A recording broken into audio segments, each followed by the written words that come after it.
Okay, we are ready once again for some more football talk on the Ourlads Football Network. Thanks for joining us. Don't forget to subscribe. You'll never want to miss one of our shows that will make you smarter around the office, with your friends, playing fantasy football, anything.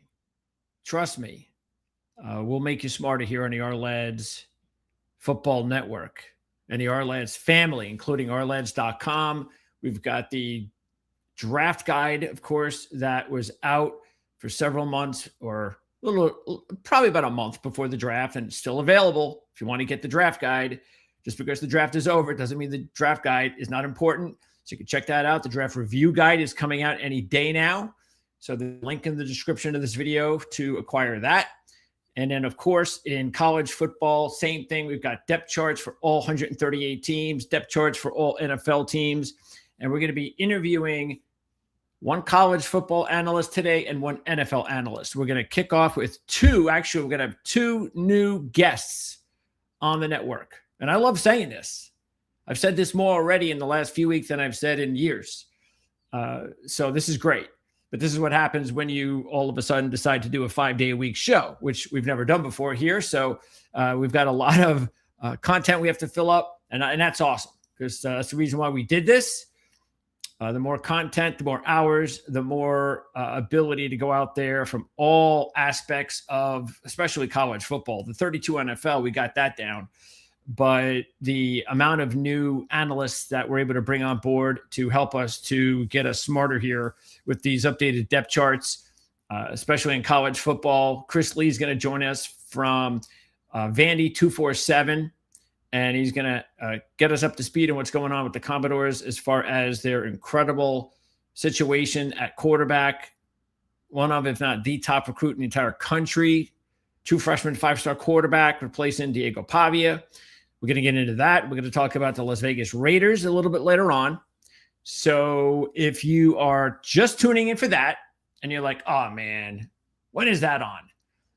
Well, that'll be on in about 45 minutes. So our special guest will be with us there, Justin Churchill, and he is with AtoZSportsNFL. So looking forward to that. Let's see what we've got going on here. Let's pop on the Vanderbilt depth chart. All right. So this is their depth chart. They're very, very rare that we see a true freshman in the purple on the depth chart starting, let alone a quarterback, and SEC quarterback. That just shows you exactly what kind of haul they have there, or at least I should say, just one player is not considered a haul, but I don't know. I guess it depends on your perspective. And here is Vanderbilt's win total for the year. So they're at, let's see. Wow, this is kind of tricky. Yeah, this is looks like they're not really sure what to do here. It's between 5.5 and 6.5. So they're kind of stuck there between 5.5 and 6.5. 5.5 minus 160 tells you that they really believe it's 6. And that's the reason why they're giving you plus 140 for 6.5. So they really are stuck on 6 wins for Vanderbilt, which would put them at a bowl team and 6-6. But that's not what Commodore fans want to hear. I know that.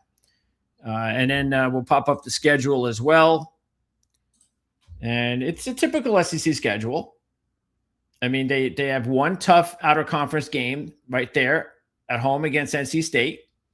I've yet to do NC State yet this season, but we'll do them.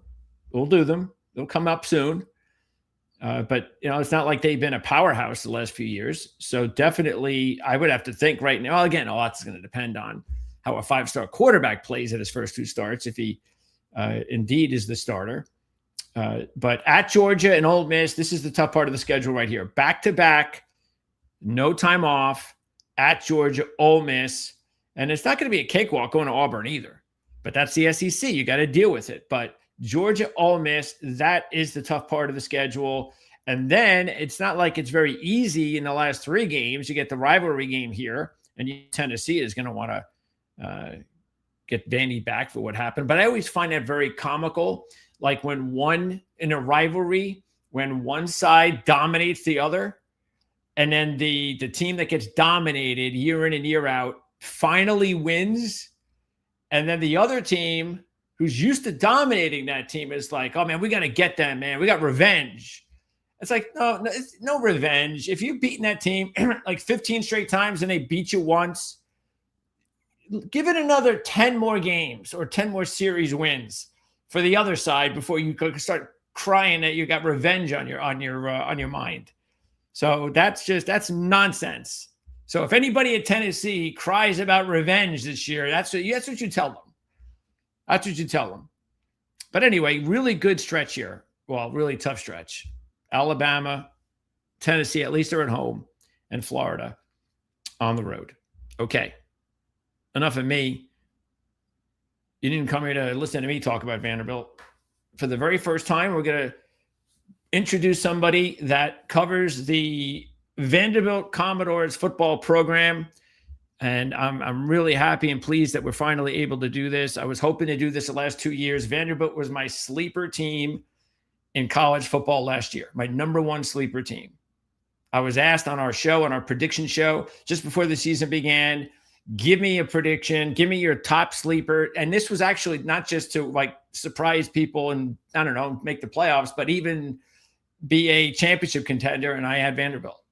So I have been big on everything that this university, this program has been doing the last couple of years. And that's why I want to find out more about them and see if this can continue even without Diego Pavia. So let's welcome in from Vandy 247, Chris Lee to the program. Chris, very nice to meet you, and thanks for doing this. Hey, glad to join you. And had I been with you last year, I don't know what I backed you up on title contender or whatever the verbiage was, but I would have said, hey, I think this team is being slept on. And I think there's a chance that we have a similar discussion this year. I don't think it's going to be a 10-win team, but I do think the roster is better in terms of just overall depth, 1 to 105 than it's been since I've covered them, which has been, 23 years now. Wow. Yeah. Oof. Man, you've really paid your dues. Oh, yeah, I've seen some bad football. If you ever need a guest to talk bad football, then look me up because I can tell you about that. So sorry about that. Yeah, well, yeah. But that's okay. We feel like you guys do at Vanderbilt. There are better times ahead, and Vandy's already, of course, started that process the last couple of years and last year. Yeah, I think this is a very low number. I would definitely recommend it. I have no problem taking a chance at 7 wins at plus 140 either. I don't think it's that tough of a schedule. Every team in the SEC has a tough schedule. Every team has to face 2 or 3 really tough teams. But it's all going to come down to the quarterback spot. And this is the thing that really, I didn't even realize this until, I don't know what it was, a couple months ago when I first heard about it. And I couldn't believe it. I had to check another site or something. I said, wait. You're telling me that there's a freshman quarterback that's considered the top quarterback prospect in the entire country, and he's going to Vanderbilt? And then you find out that he's a local kid, and that makes it a lot more understandable. But as we all know, 3 or 4 years ago, it wouldn't have mattered if he grew up, a block over from the stadium. He wasn't going to go to Vanderbilt. So this is an incredible story that's taking place here. Yeah, I would actually argue that I think that him being close by might have even worked against them. And let me explain. I don't know that it does now, but back when I started covering this, and of course it was a different time when signing dates were different and everything, but I know Bobby Johnson's staff, but way back when, used to bring kids in. They would have kids, and of course, signing day was in February, and they would tell all their kids that they really wanted, hey, look, come for a basketball game in January or whatever. Because when you went to games there, it just was so bleak. The stadium had not been redone, and you just would walk in, and there was a good chance that you'd see them get pounded in front of as many or more of the other team's fans than theirs. It just was a miserable experience. Okay. And so I think anybody locally that's watched them, and let's not forget, 3 seasons ago, they were 2-10, and they lost every game by 17 or more. Kids who grew up in this area grew up just, when you think of Vanderbilt football, you think they've lost a ton of games.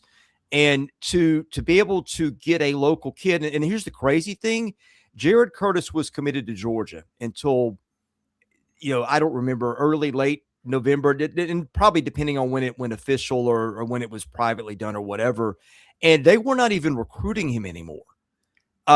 Just kids like that usually. And Jared Curtis has been a 5-star kid for a while. And the school that he went to isn't far from campus. It's in the city limits and all these things. And so I don't even know that they were in on him. They said he'd come for a visit to sit in on meetings, I think late in 24, and Clark Lee kind of popped in and said hello to him, but they didn't think this was a serious thing maybe until middle part late of season. And look, I mean, sometimes some things work in your favor. I think Georgia was going to bring Gunnar Stockton back.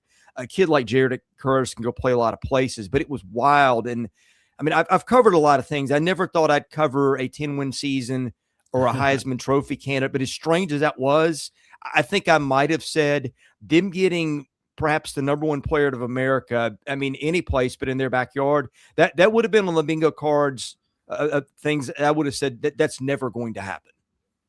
Okay, so how good is he? Is that because we've seen, really top players, 5-star, great players, prospects come in and they're not ready. That was overblown. It's not as good as they're saying he is. He needs time. Is Jared Curtis the type of talent that can come in day one and look like he belongs? Look, I'm not a scout, so I'll stay in my lane. And I'll just put it this way. I've never seen anything like him there. He is a kid, and I just remember one practice.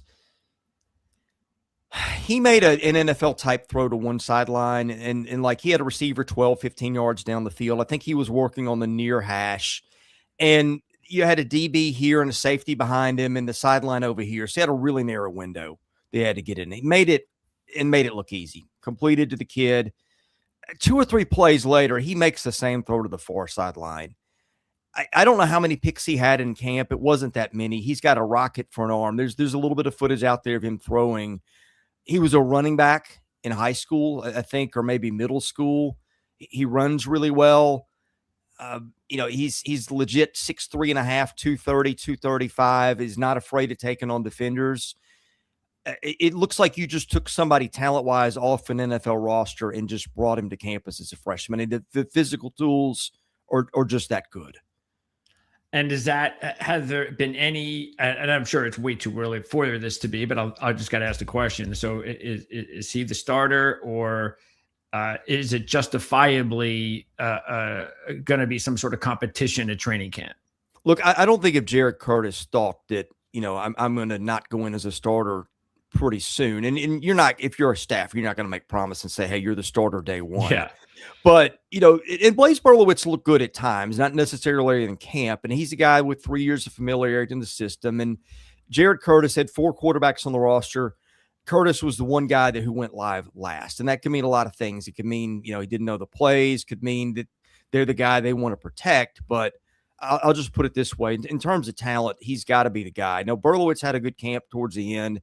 And I couldn't sit here and tell you exactly what Berlowitz knows in the offense or doesn't know compared to Curtis. I would presume that Berlowitz would have an edge there, but I don't think anybody left camp thinking, Jared Curtis isn't going to be the starter, or if he's not, that his time as a second teamer is going to last a long time. Well, let's go through the some of the key parts of this depth chart, because like you were saying, the one thing that I was really surprised about, but in a positive way, I love looking and trying to find these types of hidden gems, sleepers, and things like that. And I was very impressed with how many, like you were saying before, how many returning players that are coming back, mixed in with some really good looking transfers, several, obviously a big time quarterback prospect. And even though Pavia and Stowers are gone, plus the number one receiver on the team, that definitely matters, especially you would think more so at a school like Vanderbilt compared to Georgia, Ohio State. I will just, next man up kind of thing. But with so much of this returning talent coming and just looking at the depth chart, to me, I just think it's all up to Curtis. I just think it's and I think that's the way it should be. I think I put Vanderbilt right up there with some of the, maybe not yet because I got to see it play, maybe even against North Carolina State, let's say, to see exactly whether or not I think they can go head to head with the big boys. But they have a roster that did it last year, and they're just missing a few of those guys this year. So why not, right? Yeah, no, some of the guys they're missing, they're significant pieces. Look, as good as Jared Curtis is, Diego Pavia was just unbelievable. The things that he could do on a dime, the plays that he could make, just the things that you would never expect to defend against. As great as Jared Curtis is, and he's, I've covered Jay Cutler. He's more talented than Jay was, and Jay was very talented. Pavia's brain was worth a lot. The leadership, all the things, the bringing the belief and all those things. So I do think, they may make up for it. Curtis will be able to do some things physically that Pavia couldn't, but the between the ears part was incredible. I think that they lost Trey Richardson to Louisville. That was a legit take the guy off the defense guy. Look at his last 4 to 5 games. That's a piece that they are missing. A Junior Sherrill, I think, was their best wide receiver, one of their best players in camp. He does not have Richardson's speed, but he made a bunch of plays. Cole Adams in the slot from Alabama, I think, fit in great. He and Curtis have got a lot of rapport. Adams, I felt like, was a leader. And I was a little disappointed in Ja'Cory Thomas. He did not pop the way that I thought he would. In fact, on my depth chart, I've got Bryson Coleman listed above him. Okay. That's one of the battles that we'll watch in camp. I don't know that Coleman was exceptional, but I thought he was better than Thomas. No, look, Thomas was at Old Dominion, up through December, and Coleman's been on the team a few years. He's a converted tight end, but that's going to be one of the position battles that I'm watching. Cole Spence is a very solid tight end, was a good playmaker for them when asked upon, but he also had Richardson and Stowers occupying other defenders. I think Spence is a good tight end. I think they supplemented him with some other good players in the portal. Javante Carter from East Carolina is going to help them. Walter Taylor was a surprise. The transfer, he'd been at Vanderbilt 3 years ago, was a quarterback then, had washed out as a quarterback at a couple other schools, was very active in the spring. Now, I don't know how much that is. He's playing scout team defensive back sometimes. I wasn't watching all the reps to see who was on the field, but Taylor made a lot more plays at tight end than I thought. I'm kind of curious about that one. The line, other than Cade McConnell, is 4 new starters. Irving and Azubike were on the team a year ago, but not tremendous role players. Bo Johnson is completely new. Lyndon Cooper from Pitt's a good one, but he's new. Micah DeBose from Alabama is not only new, but he didn't play much at all, just a handful of snaps at Alabama. So that's a lot of new guys. And I will say this, I was surprised at how cohesive that group was. I remember last year, same thing. They rebuilt the line in the portal, and just the snap counts and all things were the pre-snap penalties the first 2 weeks in August were just off the charts, to the point that I know Clark Lee got tired of me asking about it. I will say I did not see that same kind of discontinuity, if that's a word, in fall camp or in spring practice this year, which I think that's a good sign when you got a lot of new guys. DeBose missed some time in camp. I want to see what that looks like. I've got him projected as a starter. I think Irving and Azubike is going to be a battle. Like, of all the starting battles, that's probably the one that I'll be watching the most. And I'm not sure what they do with Kevo Wesley. I'm not sure if he's on your chart here, but he's a kid who's, I think, 6th year in the program, has been an offensive lineman, been a defensive lineman, a very smart kid, very well respected. I think he's got a shot to maybe get some time on the inside. Could be center. I don't think it'll be there. Could be one of the guards. So I think that, it is in terms of talent, it's better than most Vanderbilt teams, but Eli Stowers was a stud. Yeah. And Richardson was a kid that had some gifts that I'm not sure anybody on this roster's got. Again, they may be able to replace him in other ways, but there are going to be some challenges. They're much better than Vanderbilt's typically been, but you don't just lose guys like that without it leaving a mark. Sure. And I think nowadays, pretty much that's what's going on all over. It's pretty rare to see teams bringing everybody back, or most of the team back. Or I've noticed there's some of the top programs, they've got a good portion of their players back, or not necessarily their starters back, but their own guys, second team that moves up the first team, at Georgia or some of these spots. But that's just the way they do business. And we know there's no competition there. But then there's the other thing that I think is an advantage, which is, of course, the coaching staff. And like you said, maybe the ability and to do the things that they've done the last few years has made it a lot easier in spring. And so a lot of the other players that were there, maybe their games will also kind of step up. And again, maybe Jared can do some things that Diego couldn't. And that is going to be able to open up some part of the offense. And then that running game is back. And that's also got to be a big advantage to have both Alexander and Young back. And Young's freaky average. Is that a fluke? Or are we talking about both Young and Alexander now this year getting the same amount of touches? Well, I mean, he had 9 yards a carry a year ago. I mean, I'm not sure Bo Jackson in his prime repeats that, but I mean, it does show you, like, he had, I think, an 80-something yard run against a great Missouri defense, and I think that was, there was a little bit of a bust there probably, but Alexander is just so solid. He can catch the ball, he can block. And I think their backfield group in particular caught the ball really well. There's one kid you guys don't have on here, I don't think, as far as I can see, James L. Lassiter, 41, who had a really high yard per carry average a year ago. I'm not going to call him Darren Sproles because that's a big comp, but he is a kid that's really fast. And like, he would make a play in camp sometimes a couple of years ago, and you think, well, he's a kid that's going to be a walk-on and we won't see him much, so I'm not paying attention.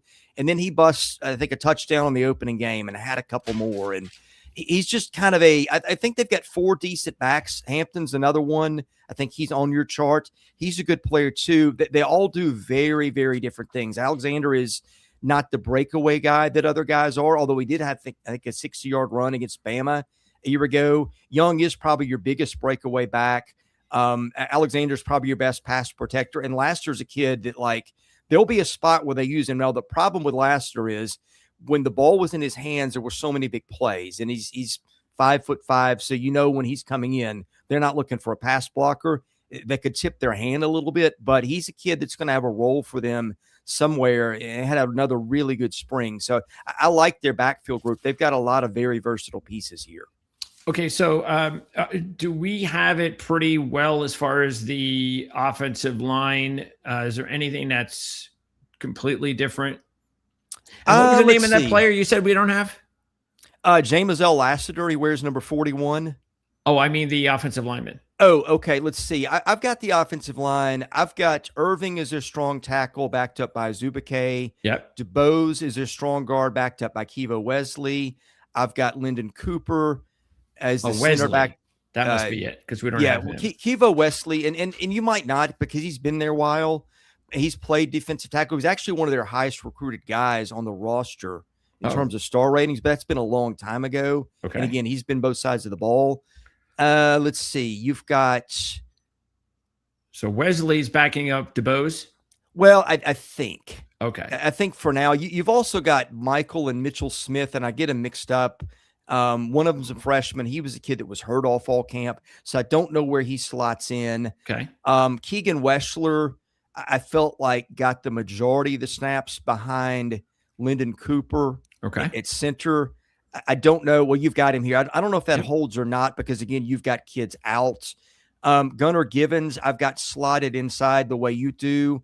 I'm not real sure what they do with him. I couldn't make up my mind if he was in their top 7 or 8 guys. And then they've got some kids, like they had a lot of these kids that have listed, because it's early. Practice. Yes. Guys get reps, and so sometimes it's hard to tell what they're doing there. Mm-hmm. But I think your Wesley's the one that I would watch. Okay. And we'll see if they go to camp, and that was just maybe him getting more time because DeBose was hurt a lot, or if that was legitimately he could be in their top 7 or 8 guys and play, because I could see it either way. And Bo Johnson McConnell, that's also good there. Yeah, I believe so. Okay.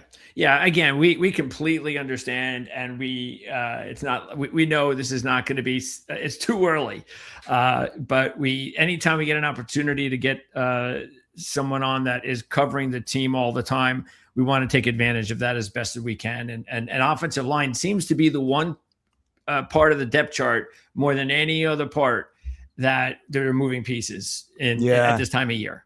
So and look, I'm just used to seeing their camps. They spend a lot of time moving guys around. You'll see guys playing multiple positions.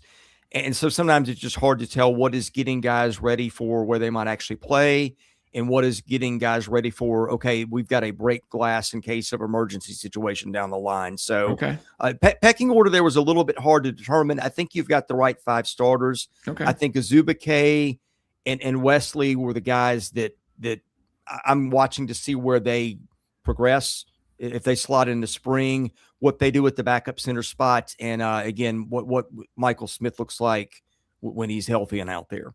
Before we move on to defense, again at receiver, so Sherrill, he's definitely the number 1 guy. And then you mentioned the transfers. You mentioned Coleman should be ahead of Thomas at this point from what you've seen.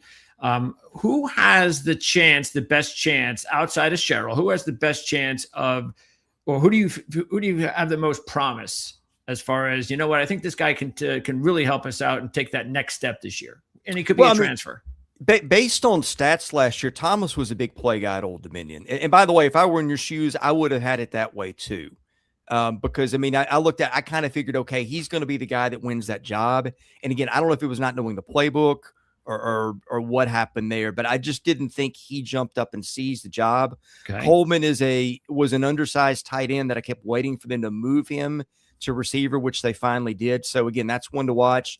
I thought Joseph McVay, one of their backup receivers, had a really good camp, caught a lot of balls. I think this will be year 3 on the roster. He's been behind other guys. He's got a shot to step up. He's not going to pass Sherrill, but he can make 5 or 6 man rotation of play. Caleb Barnett's interesting. He's another undersized kid that they will use to flip the ball to sometimes on option plays. So he's a versatile piece. He's a slot guy. Tristan Brown in the slot. I think they may have 8 or 9 receivers who on most Vanderbilt teams would play. Caden Smith, look out for him. I don't know if he's on your chart. He's a freshman that really kind of blew up and I thought had a big camp late. I don't know how much, again, that translates. I wasn't watching to see how many times he's catching a ball against a fourth corner that's not going to play, but he was a kid that made a lot of plays, and that one stood out too.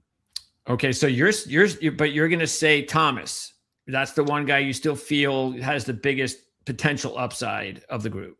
Yeah, based on history, not based on what I saw, but you look at his line at Old Dominion. I think they've got some relationships at Old Dominion. I think he kind of came recommended. So they need a guy to come in and kind of make some big plays the way Richardson did a year ago. Yep. So, okay, let's move on to defense. And so there are several transfers that are here as well.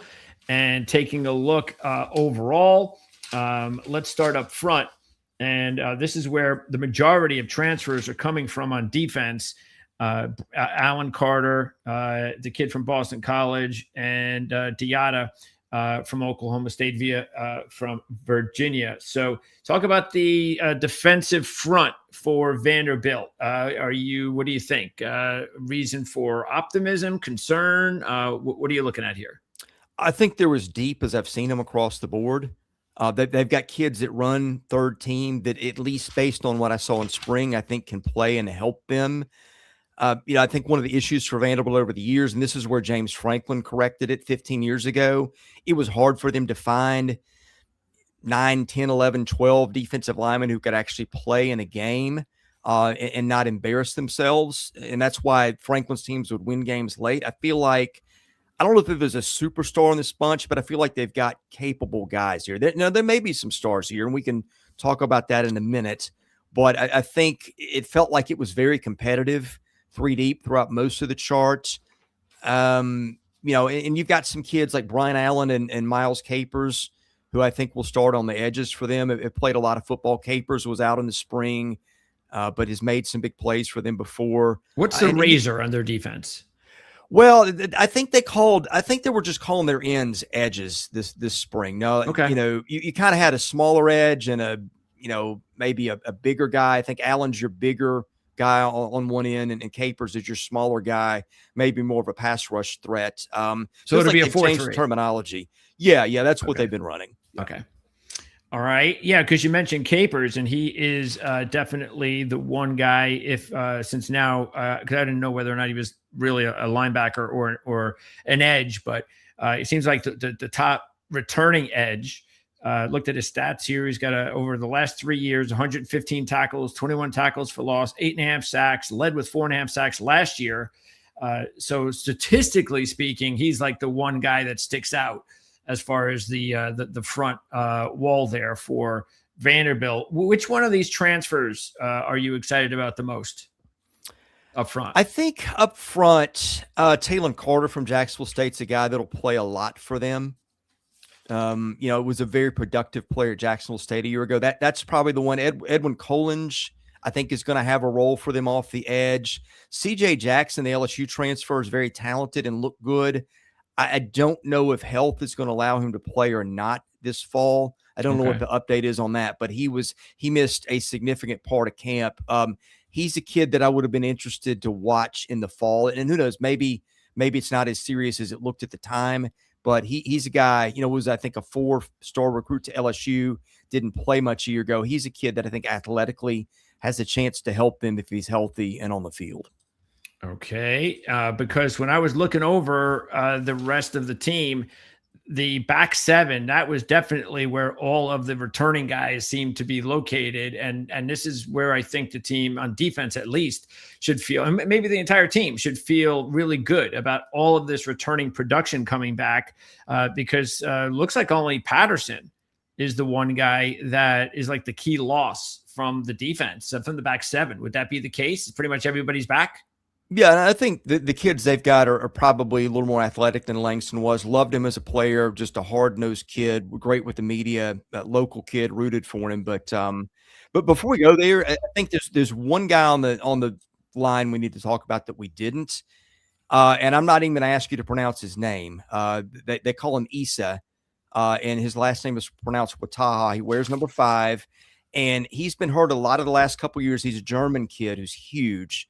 And they thought when they got him, and he came from Germany where he did not really play any kind of organized football that looked like anything we would recognize. But he's a very talented kid, would have started for them a year ago, had an injury. I think he played snaps in 1 or 2 games, and they limited his reps this summer. But they think he is ready to kind of step up. When I said there may be a couple of guys here that we could be talking about as stars, he's the one that I think they think that if it all hits, he's the guy that is there. Maybe their breakout guy. And what position again? He plays inside. Inside linebacker? No, on the defensive line. Defensive tackle. Okay. Yeah. We'll definitely put that up there then. That sounds like somebody that will be a difference maker this year if he's healthy. And so far, so good, right? He's healthy, ready to go. Well, it was healthy enough to get, some reps in spring. I think that was a workload monitor thing, again, missing last year. They want to be careful, but I think they feel like he'll be ready to go and start this fall. All right. So the guys that stick out, the one kid, is it pronounced Height? Yeah, Martell Height. Yeah, that kid really, I'm looking at this kid's resume, if you want to say. Statistically speaking, he's all over the place with all sorts of stuff. He looks like a really good all-purpose player.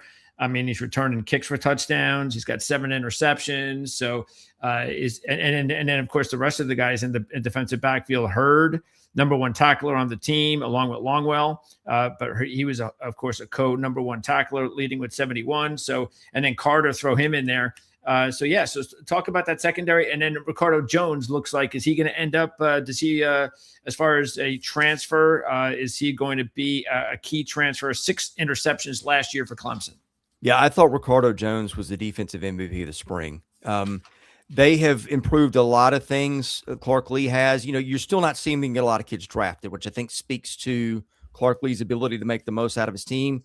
Ricardo Jones, and I know that PFF, the knock on him was the run grade, but they need a ball hawking safety, and he's that. I remember him making 1 pick in practice where he must have jumped 18 inches off the ground and made an interception in the air, and I'm just going, okay, that's what they kind of lacked last year. They had 7 or 8 picks. You need a guy who can flip the field with 1 pick, and I thought Jones was I don't know how he graded as a run defender in what they were looking at. Run defense is kind of hard to judge anyway in the spring when there's so much, limited contact. But I thought he looked like the ball hawk that they've needed for a couple of years now. Okay. Who of the returning guys, Height, Hurd, and Carter, who's better than the other, or are they pretty equal? Height is their most known player. You mentioned the things he's done. He's returned a punt for a touchdown. He's also played receiver. Like he was going into last year as a two-way player.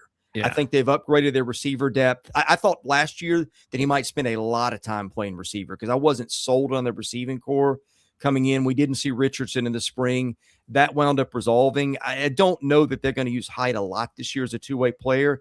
And I think it's going to help him as a corner that he's not going to be spread so thin. So I look for him to have a good year. Jordan Matthews, I think, had a monitored workload too, is probably going to be their starter at the other corner. But I think Kobe Sellers and Caden Daniels had really good camps. They really did some things. Jalen Lackey, I've got slotted as a 3. Lackey started some 2 years ago as a true freshman. I don't know if that's going to be the exact order, but I thought Sellers and Daniels did well enough. Daniels is a red shirt, or excuse me, a sophomore who played some last year but didn't really stand out. He looked much better.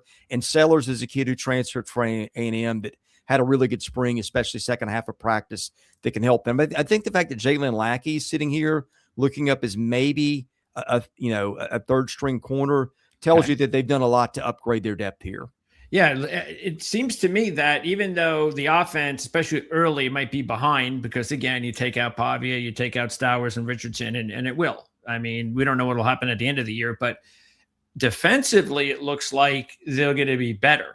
Would that be the case? Yeah, I would be very surprised if they're not better. I mean, people talk about the schedule, that the committee screwed them in the playoffs and everything. I think I didn't have a big issue with them getting left out of the playoffs. If you looked at some of the other teams beat, like if they'd gotten in, I don't think you could say it would have been like a terrible decision, but I understood it. The thing that kept them out of the playoffs last year was the defense just could not get enough stops when it needed it. I think that's going to be less of an issue this year.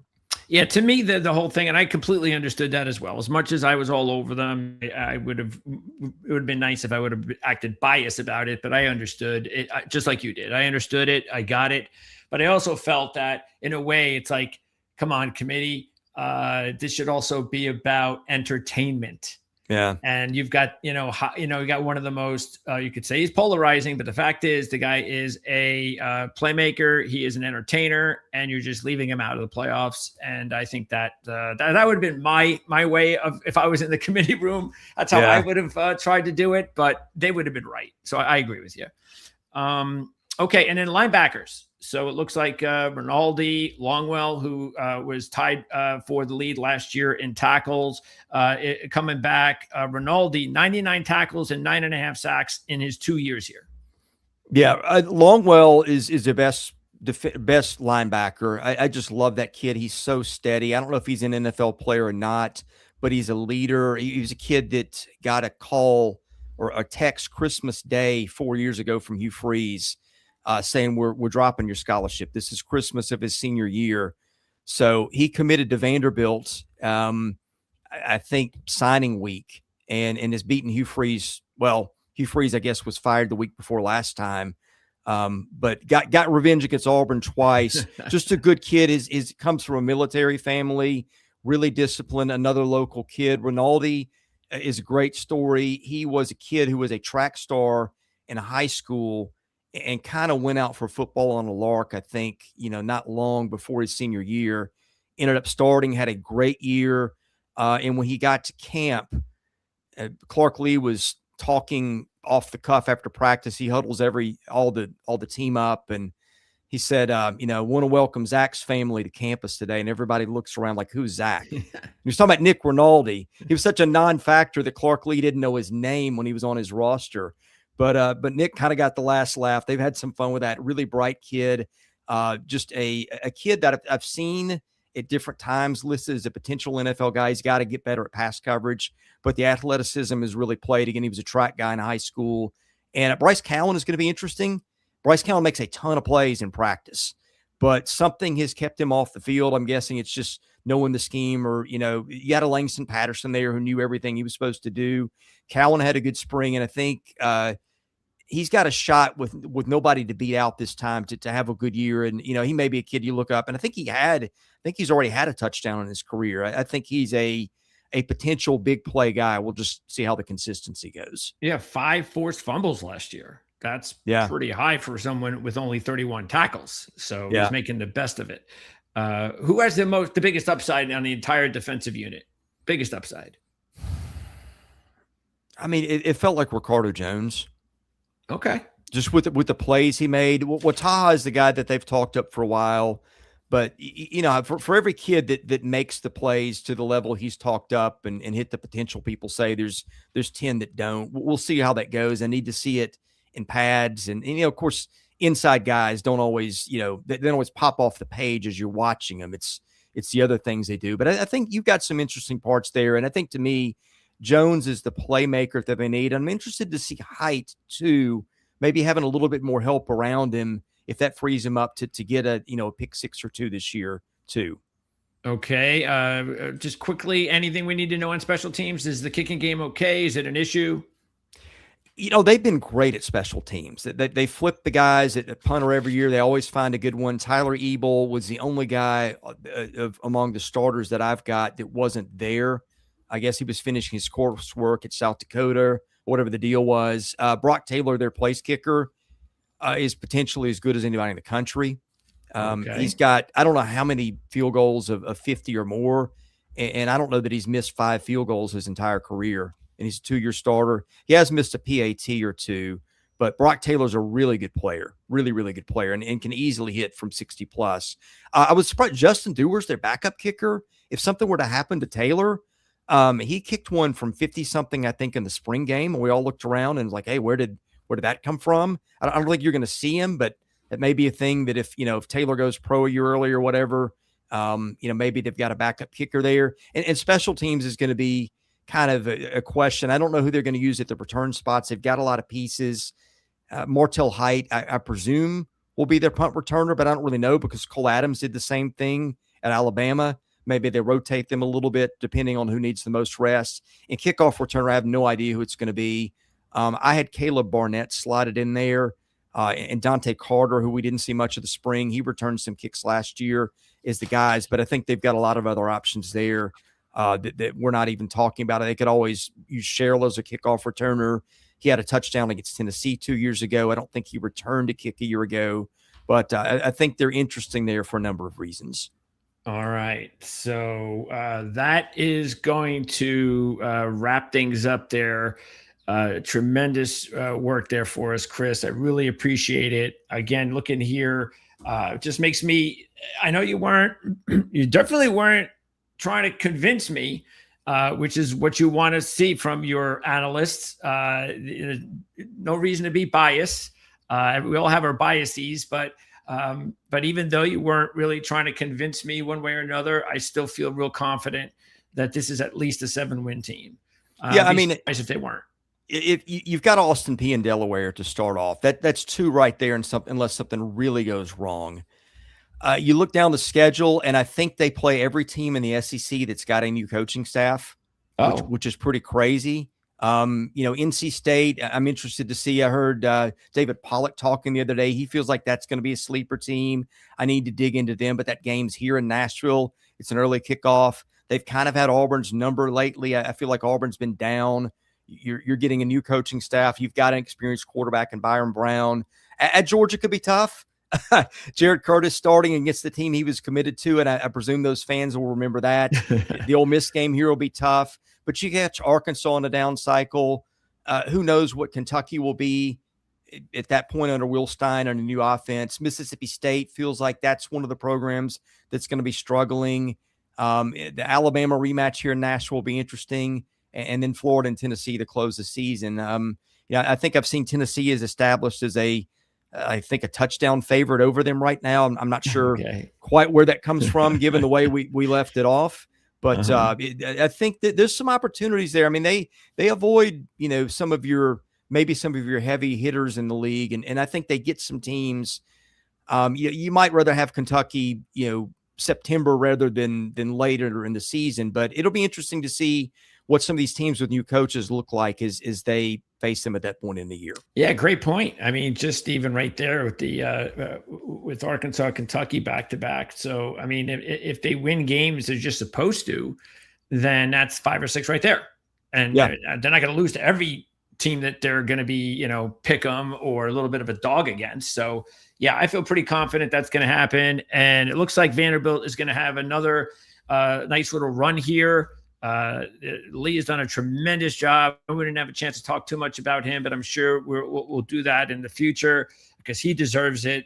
Incredible job. And I'm sure if he keeps this up, then he's going to start getting even more and more programs after him. So, Chris, I appreciate it. How many days do you do your podcast?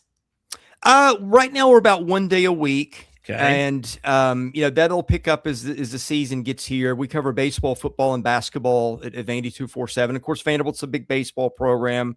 So we've had our head in baseball. They didn't make a regional this year, but they've got the #1 recruiting class. So we've had a lot of – we're putting some bandwidth into that, and we'll be basketball's been on the upswing too. And also do an SEC podcast, Southeastern 16, where we cover football, baseball, and basketball in the SEC. So that's it's a busy schedule around the house between that and a kid that's now playing travel baseball. So that's been fun too. Oh, okay. Sounds like a fun time in the household. And when do you have a specific day you do the show?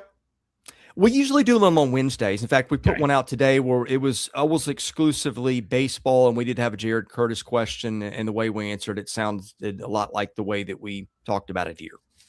Well, Chris, I really hope we get an opportunity to talk again before the season begins, go over some of these training camp battles, and maybe even get a prediction from you for the season. In the meantime, definitely be keeping an eye on your podcast. We have links in the description where you can check that out, including your social media handle.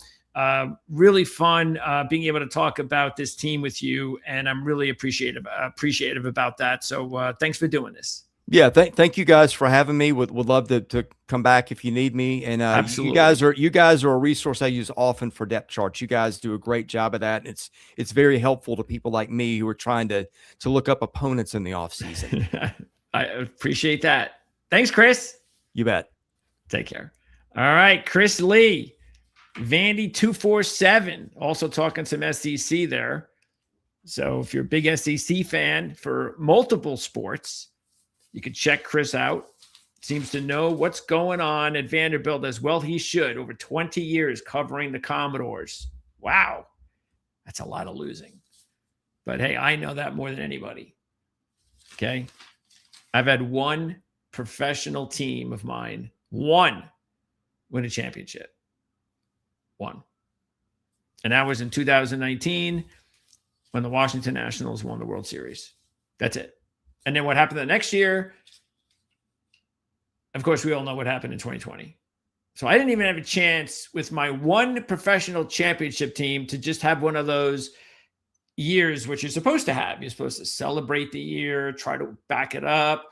Everybody talks about you coming into town and not all wiped out. So I couldn't even enjoy that, but at least I got one. So I got that. College, a little bit easier. And that's all because of Michigan. Because if I would have just stuck with Rutgers, my home state team, then I would be in big trouble.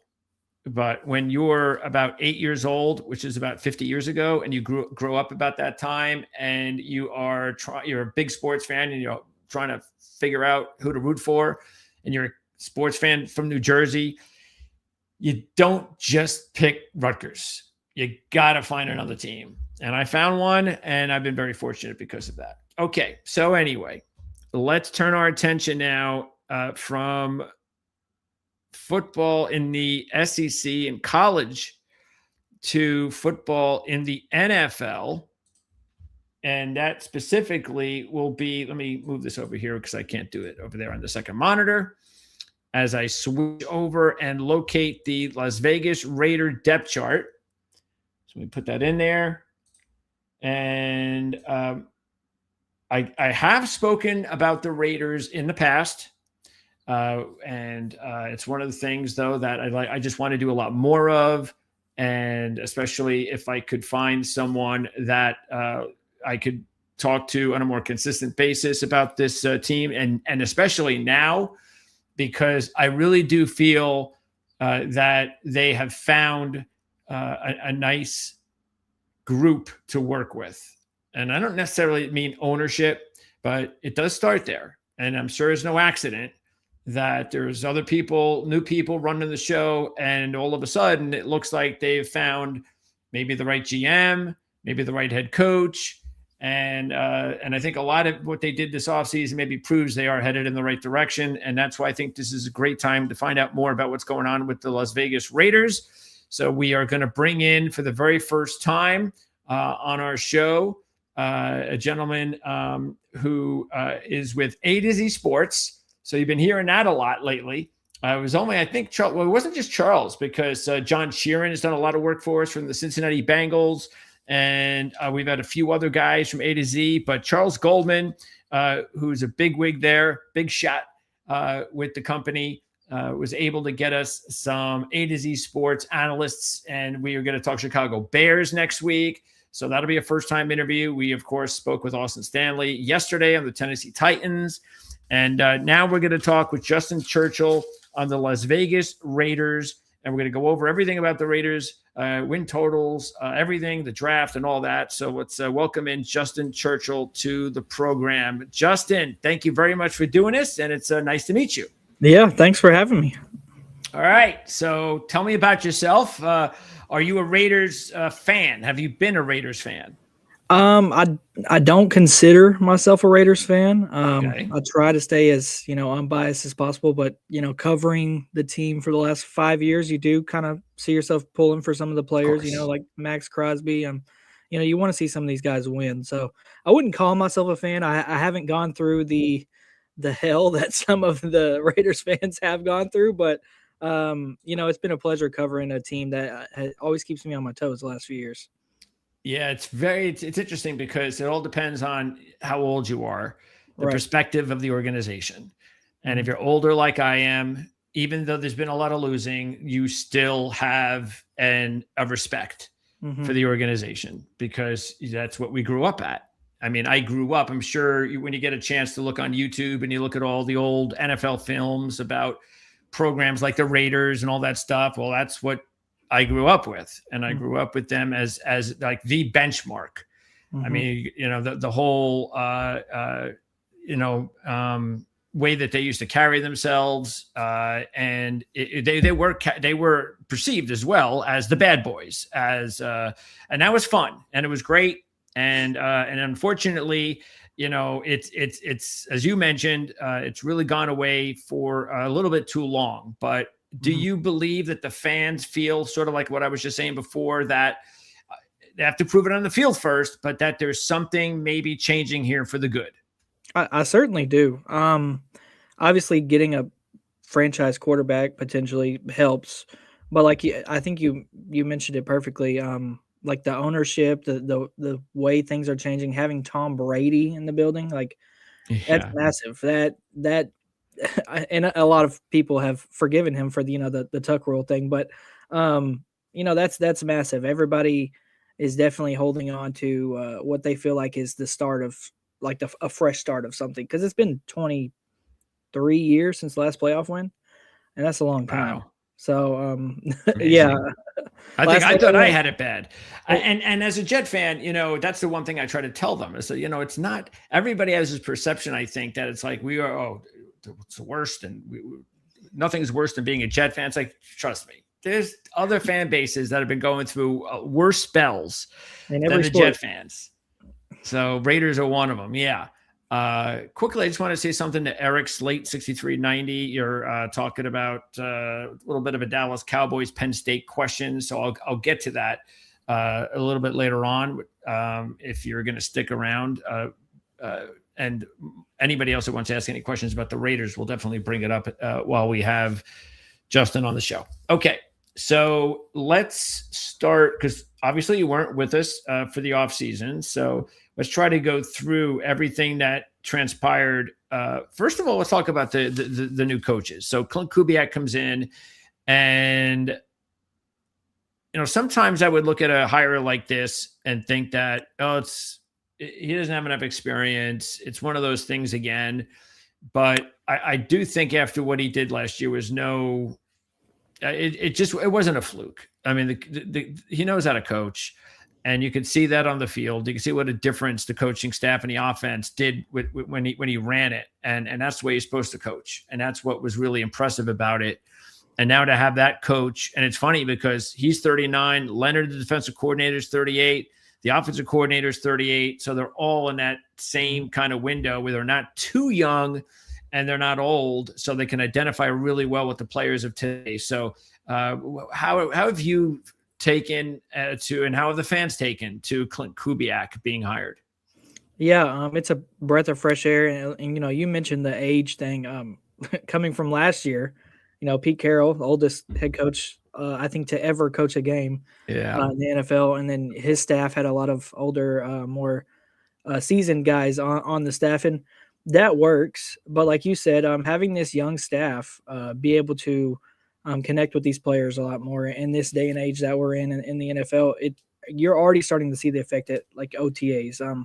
Obviously, every player is going to say what we all want to hear when they get to the podium, but you really kind of feel the difference, whether it's Kubiak making the team as a whole earn their shield on their helmet, at OTAs, just little things like that. And the fan base loves that. They eat it up. So and I don't think, everybody's ready to say that this is the guy that's going to take them back to the promised land yet. Sure. Because, he's a first-time head coach, but this has been said a lot over the last few years, but this regime does feel different than the last 4 and the last 7 years, or however long it's been. Yeah, and talk about also Spytex. Talk about bringing him in, because he, some people may not realize that, he was here last year. So, and a lot of times you can wonder, well, should a GM, if you're going to fire the coach, should the GM go too, even though he was only here for a year? But you can see exactly why that shouldn't have been the case, and especially the way things have been run this year. But what kind of a GM is he? What have you seen that he's done that you think has really been respectful of the program and for the rebuild? Yeah, I think Spytek is really in the weeds of it all.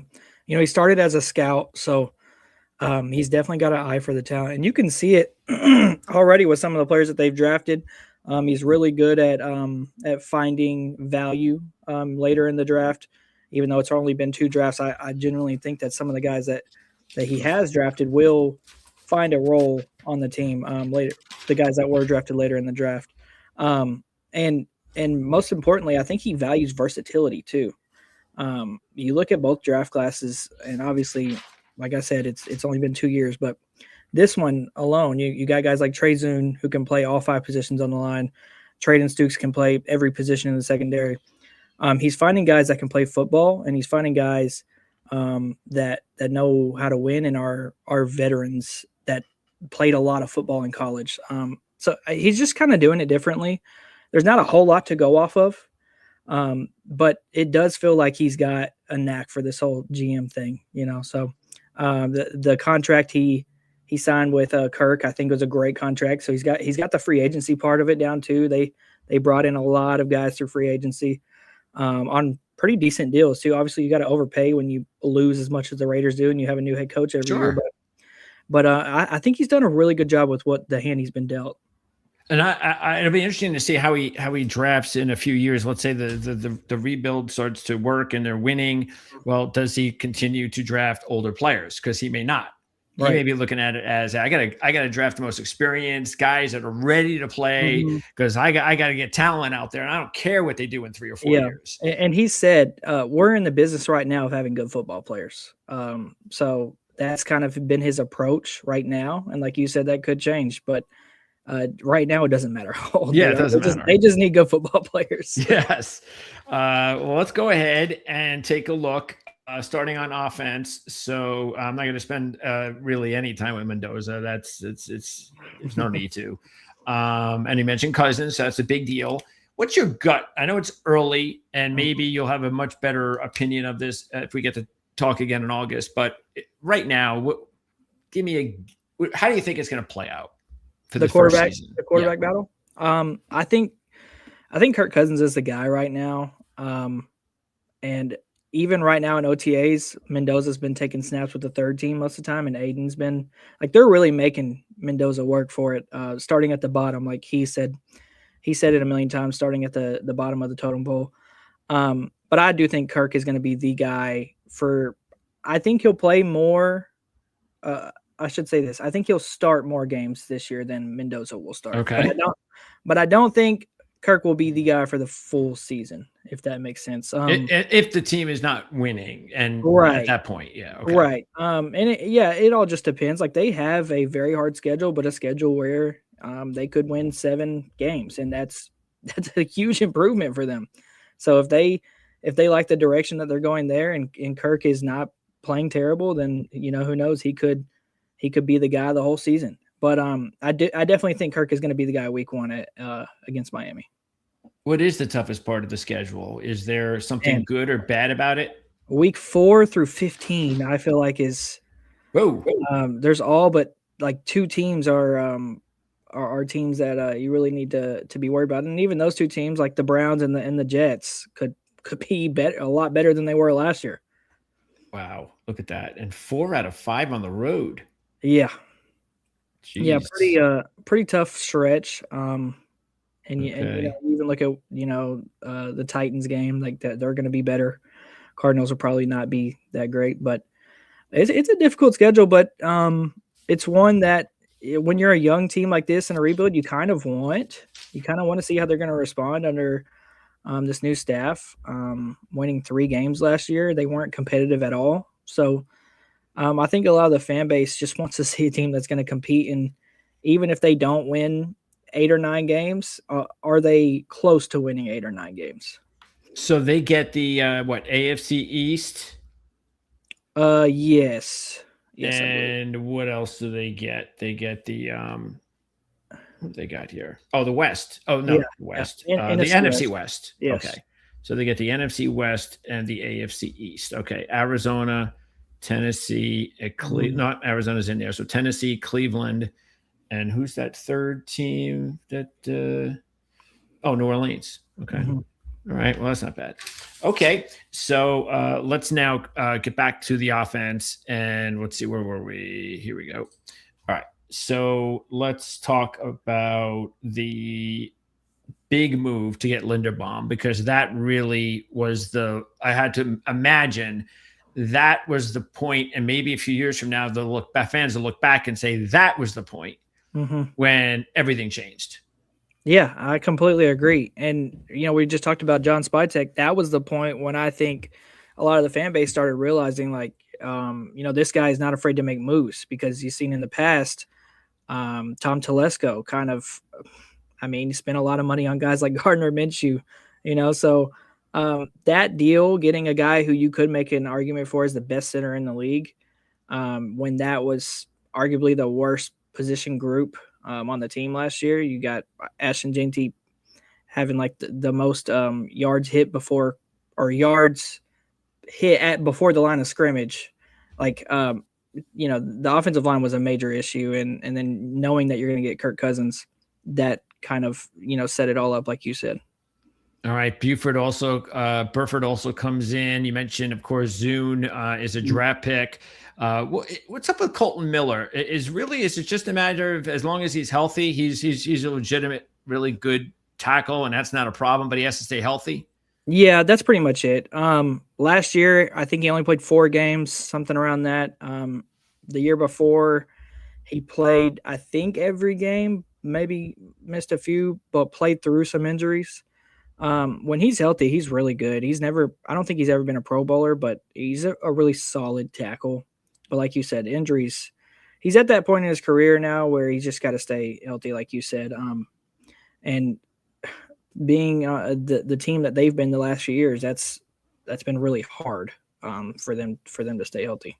And what about that right side? There are a couple of 2024 draft picks. Is there hope and deserved hope that both Powers Johnson and Glaze will be able to man those positions, be better coaching, all that? or do you think that's an issue? I'm kind of in between on it. Like, I think the staff really likes DJ Glaze. Okay. Clint Kubiak, when he first got hired, said he loves the stability at right tackle. You don't say that if you're going to put somebody else in, because then there wouldn't be stability there. But DJ Glaze did have the most blown blocks in the league last year. Didn't play very great. A lot of people think he'd be better at guard just because of his footwork. But the staff seems to like him. So I do think that he is the starting right tackle out of the gate. But they also like Charles Grant as a potential guy there. And they like Trey Zune as a potential backup guy there. We mentioned earlier, he can play every position on the offensive line. As far as Jackson Powers Johnson, very good. He just also has dealt with injuries. So it's really hard to say, and this is his third coaching staff in 3 years. So, he was moved around. His first year he played left guard. Last year he bounced between center and right guard, and now it looks like he'll be manning the right guard spot. But they've got a lot of guards that have experience. So I do think that he'll be pushed in camp, but I do think it is his spot. Okay. And it looks like they've got better young depth behind the starters, as long as the young players, obviously, as long as they play up to their capability. You mentioned Zune, you mentioned Grant. There's also a third-round draft pick that Spytek took last year in Rodgers. And Dalton Wagner, I know, was an interesting CFA a few years ago. Was a nice kid in college, I always thought. So, yeah, talk about the backups there. Is Grant considered like the leader of the group as far as the young guys?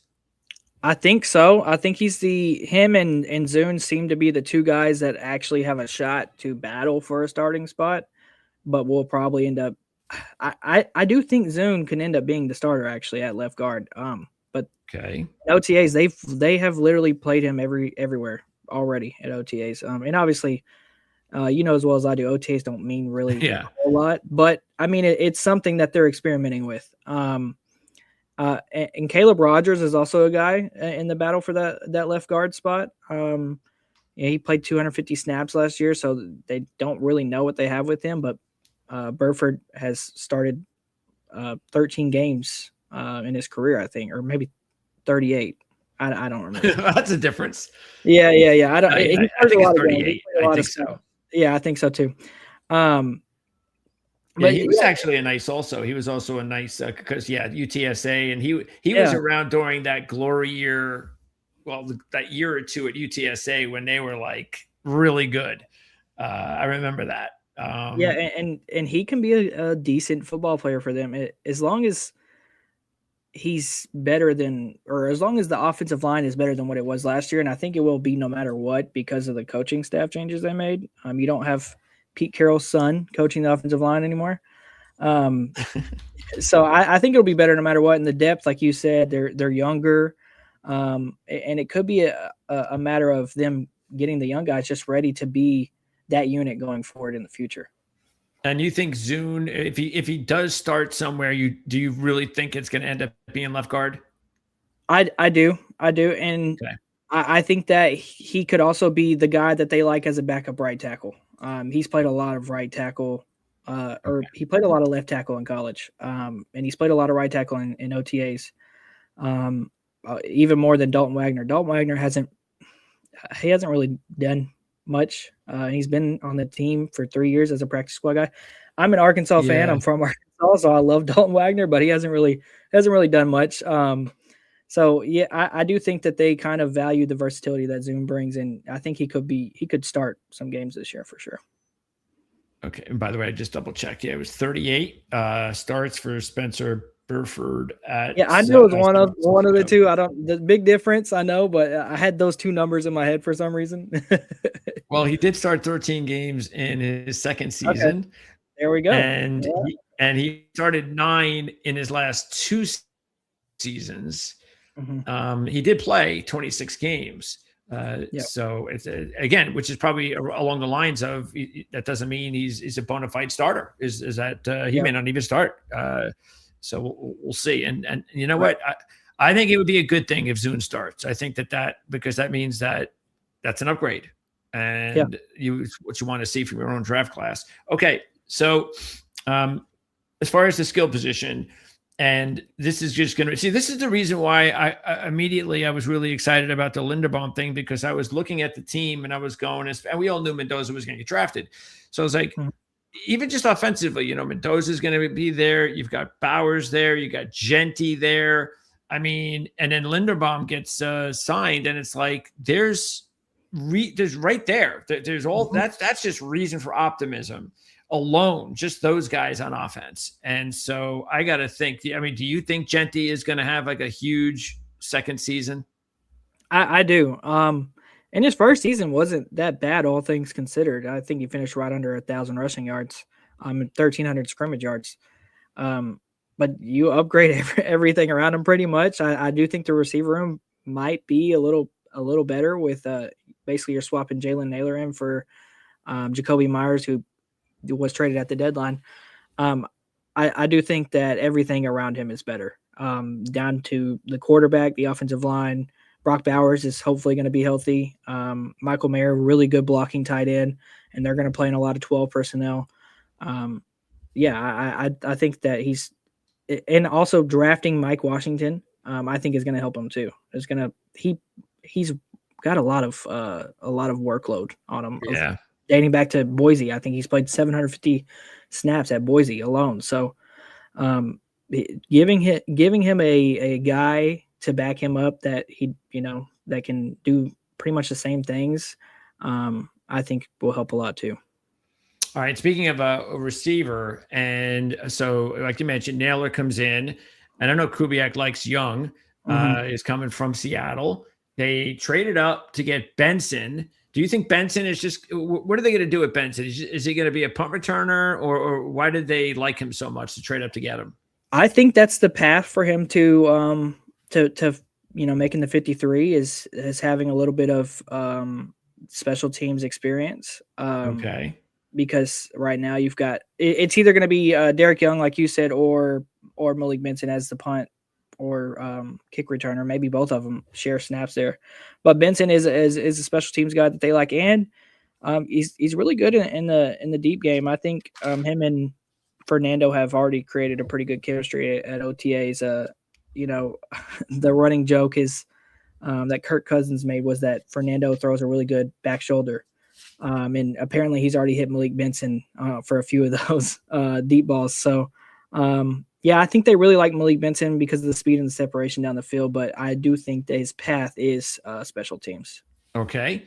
And then Tucker's a really weird one for people outside of Raider land to figure out. What's the deal with him? What kind of player is he? I think he's kind of, when he was drafted, I thought he would be this kind of gadget slot player that kind of just does jet sweeps, and you put him in the slot and he kind of just gets open in the middle of the field, runs a lot of drags, and he's kind of been more than that, but not to an extent where I would say that he's deserving of a big extension after this year. I think, yes, more of a gadget receiver. He was the deep guy for a lot of the season last year. Not really the guy you want as the deep guy, but he made some plays. He had a 3-touchdown game last year in a really bad offense. It's really weird. Like you said, a lot of the fans expected him to be traded, but Kubiak loves Trey Tucker. Anytime anyone mentions the receiver room, he's like the first name he mentions. So, okay. He's a smaller guy. He's like 5'8", but he's really bulky, really strong. And I think that they really like him to kind of move him wherever, put Jalen in the slot. And even when Jalen's not on the field, maybe Trey's in the slot, but he's definitely a wild card, I would say. And what's exciting in a way, maybe a little bit, I guess you could be nervous about it too, is that it's all youth. Naylor is like, I guess, considered the veteran of the group. So out of all those young guys, who do you think Raider fans are going to, and maybe they've already had this feeling, but is there a particular receiver they have the most confidence about, or they're really hoping is going to turn out to be maybe a really good number 2 or maybe even better? I think that guy is Jack Besh, and I wouldn't say that the fan base is confident because we didn't see it last year. I just think that there's no other option but for him to be that, and he was taken in the second round. He kind of has to be that, or if he's not, then it's obvious. It's obvious that he's just not the guy for the job. And the way that their receiver room is built, he is that route runner that gets open in space, really good against zone. He should be the guy that catches, the majority of the passes in that receiver room. Not saying he'll have the most yards, but he should be that number 2 if Jalen Nailor is the number 1 or vice versa. Now, I don't think fans have confidence in that, but the receiver room's not terrible by any means. It's just a lot of questions. And the same thing. I mean, is Thornton still being figured into this? Is he still someone they're very high on? Yeah. That 6'5" frame, 4.3 speed is not something you really just give up on. I definitely don't see him playing as much as he did last year. Pete Carroll started him right from the jump, and it was very obvious in his first few games. He had a few really bad drops, but as the season went on, he got a little bit better with that issue. But I do think that he is he's not going to play more than Jack Besh like he did last year. I think he's pretty much a deep ball guy for right now, and maybe he develops into something more than that. So for fantasy football fans that are watching, who would you recommend that they look at wide receiver? Nailor or Tucker would be the two certainties. I think Dre Tucker is going to he's going to have some explosive plays here and there that you kind of don't really want to depend on, but they're going to happen if you need a guy from your bench for, let's say there's a bye week. I think either one of those guys would be good to slot in, but I wouldn't be banking on either of those guys to win you a week, if that makes sense. Okay. But as far as hey, I'm putting my roster together and I'm looking for a starter, like he's not going to, because I know most of these guys are not going to be drafted as starters. So, but I'm going to draft him, and he's going to be my number 5 to start with. But I'm hoping that he could turn into a number 1 and a starter every week. I think Nailor could really be that, especially in the slot. I know Minnesota didn't play him in the slot as much as probably what he's about to with Clint. Okay. I think he's going to catch a lot of balls, and I think he's going to be open a lot. And he's really good in the deep game too. So it's like we already said, there's a lot of questions. Yeah. And it's kind of hard to predict because you've got 2 rookies from last year who didn't play a whole lot in a really bad offense. You got Trey Tucker, who hasn't really done a whole lot of anything, but you can tell the talent is there. And then Jalen Nailor, who's a free agent. So, a lot of questions, but if, like you said, if I had to pick one, it would probably be Jalen Nailor. Okay. All right. And before we move on to the defensive side, let's see. There were actually, I think there's more UDFAs that the Raiders signed that I actually feel could end up making the practice squad. Maybe a player or two makes the team than any team that I've talked about so far. And on offense, there was 4 of them.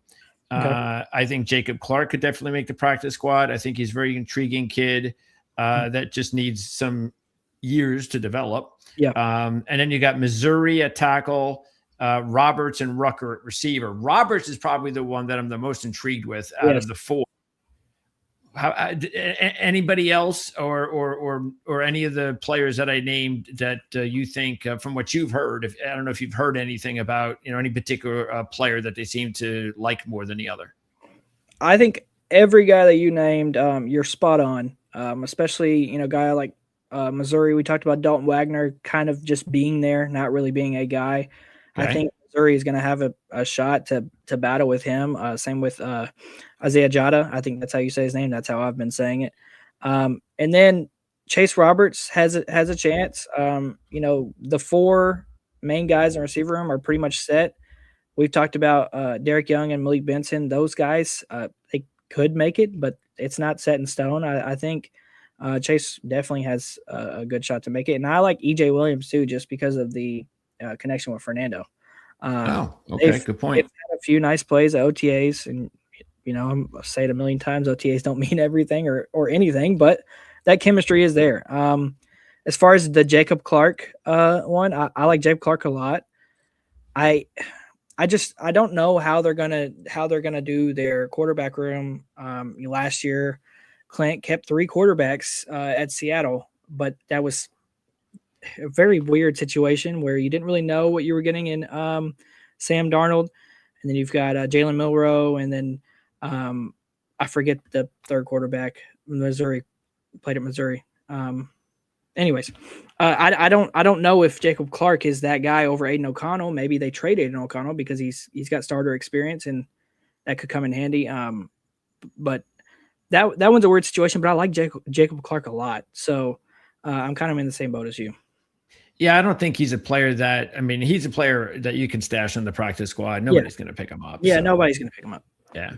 Okay. So defensively, and I tell you what, let's start with the same question. So the 2 guys that stick out to me that were signed after the draft would be Sorey, the linebacker from Arkansas, and Tanner Wall, the safety from BYU. But they signed a lot of guys here. So have any of these guys stood out? Xavier Sorey is a guy that on my 53-man projection, I actually have him slotted in. Okay. Make it. And it's not just because he's an Arkansas guy and I'm an Arkansas guy. But, there's genuine potential there to be and all the on the ball guy and even off the ball. I think he's got a lot of good traits to do a little bit of both. I wouldn't start him. I wouldn't throw him out there as a starter, sure. But I do think that could be a guy that they keep on the 53. And then, a few days later, stash him on the practice just so nobody else picks him up. Okay. Xavier Sorey is a really good player.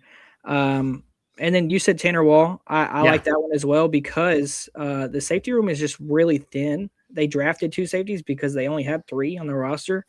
If they decide to go the route where they keep 5 safeties, Tanner Wall could definitely make it. Or he could even make it over Tristan McCollum, who hasn't really shown a whole lot, but they did sign on a tender. So we'll see how that goes.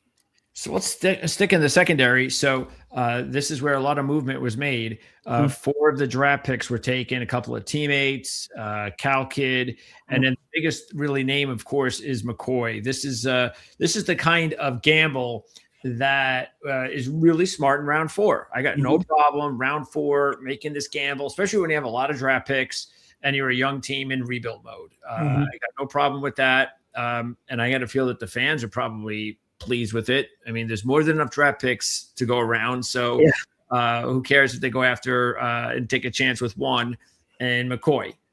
What's the word so far? What have you heard from anything at all regarding his status?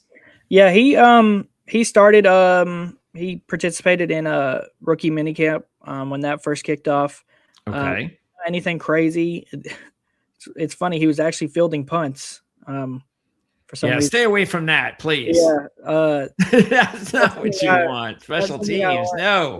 Yeah. But he has been at OTAs. He hasn't been a full participant. He's been there doing stretches, and then during the team periods, he's not been out on the field.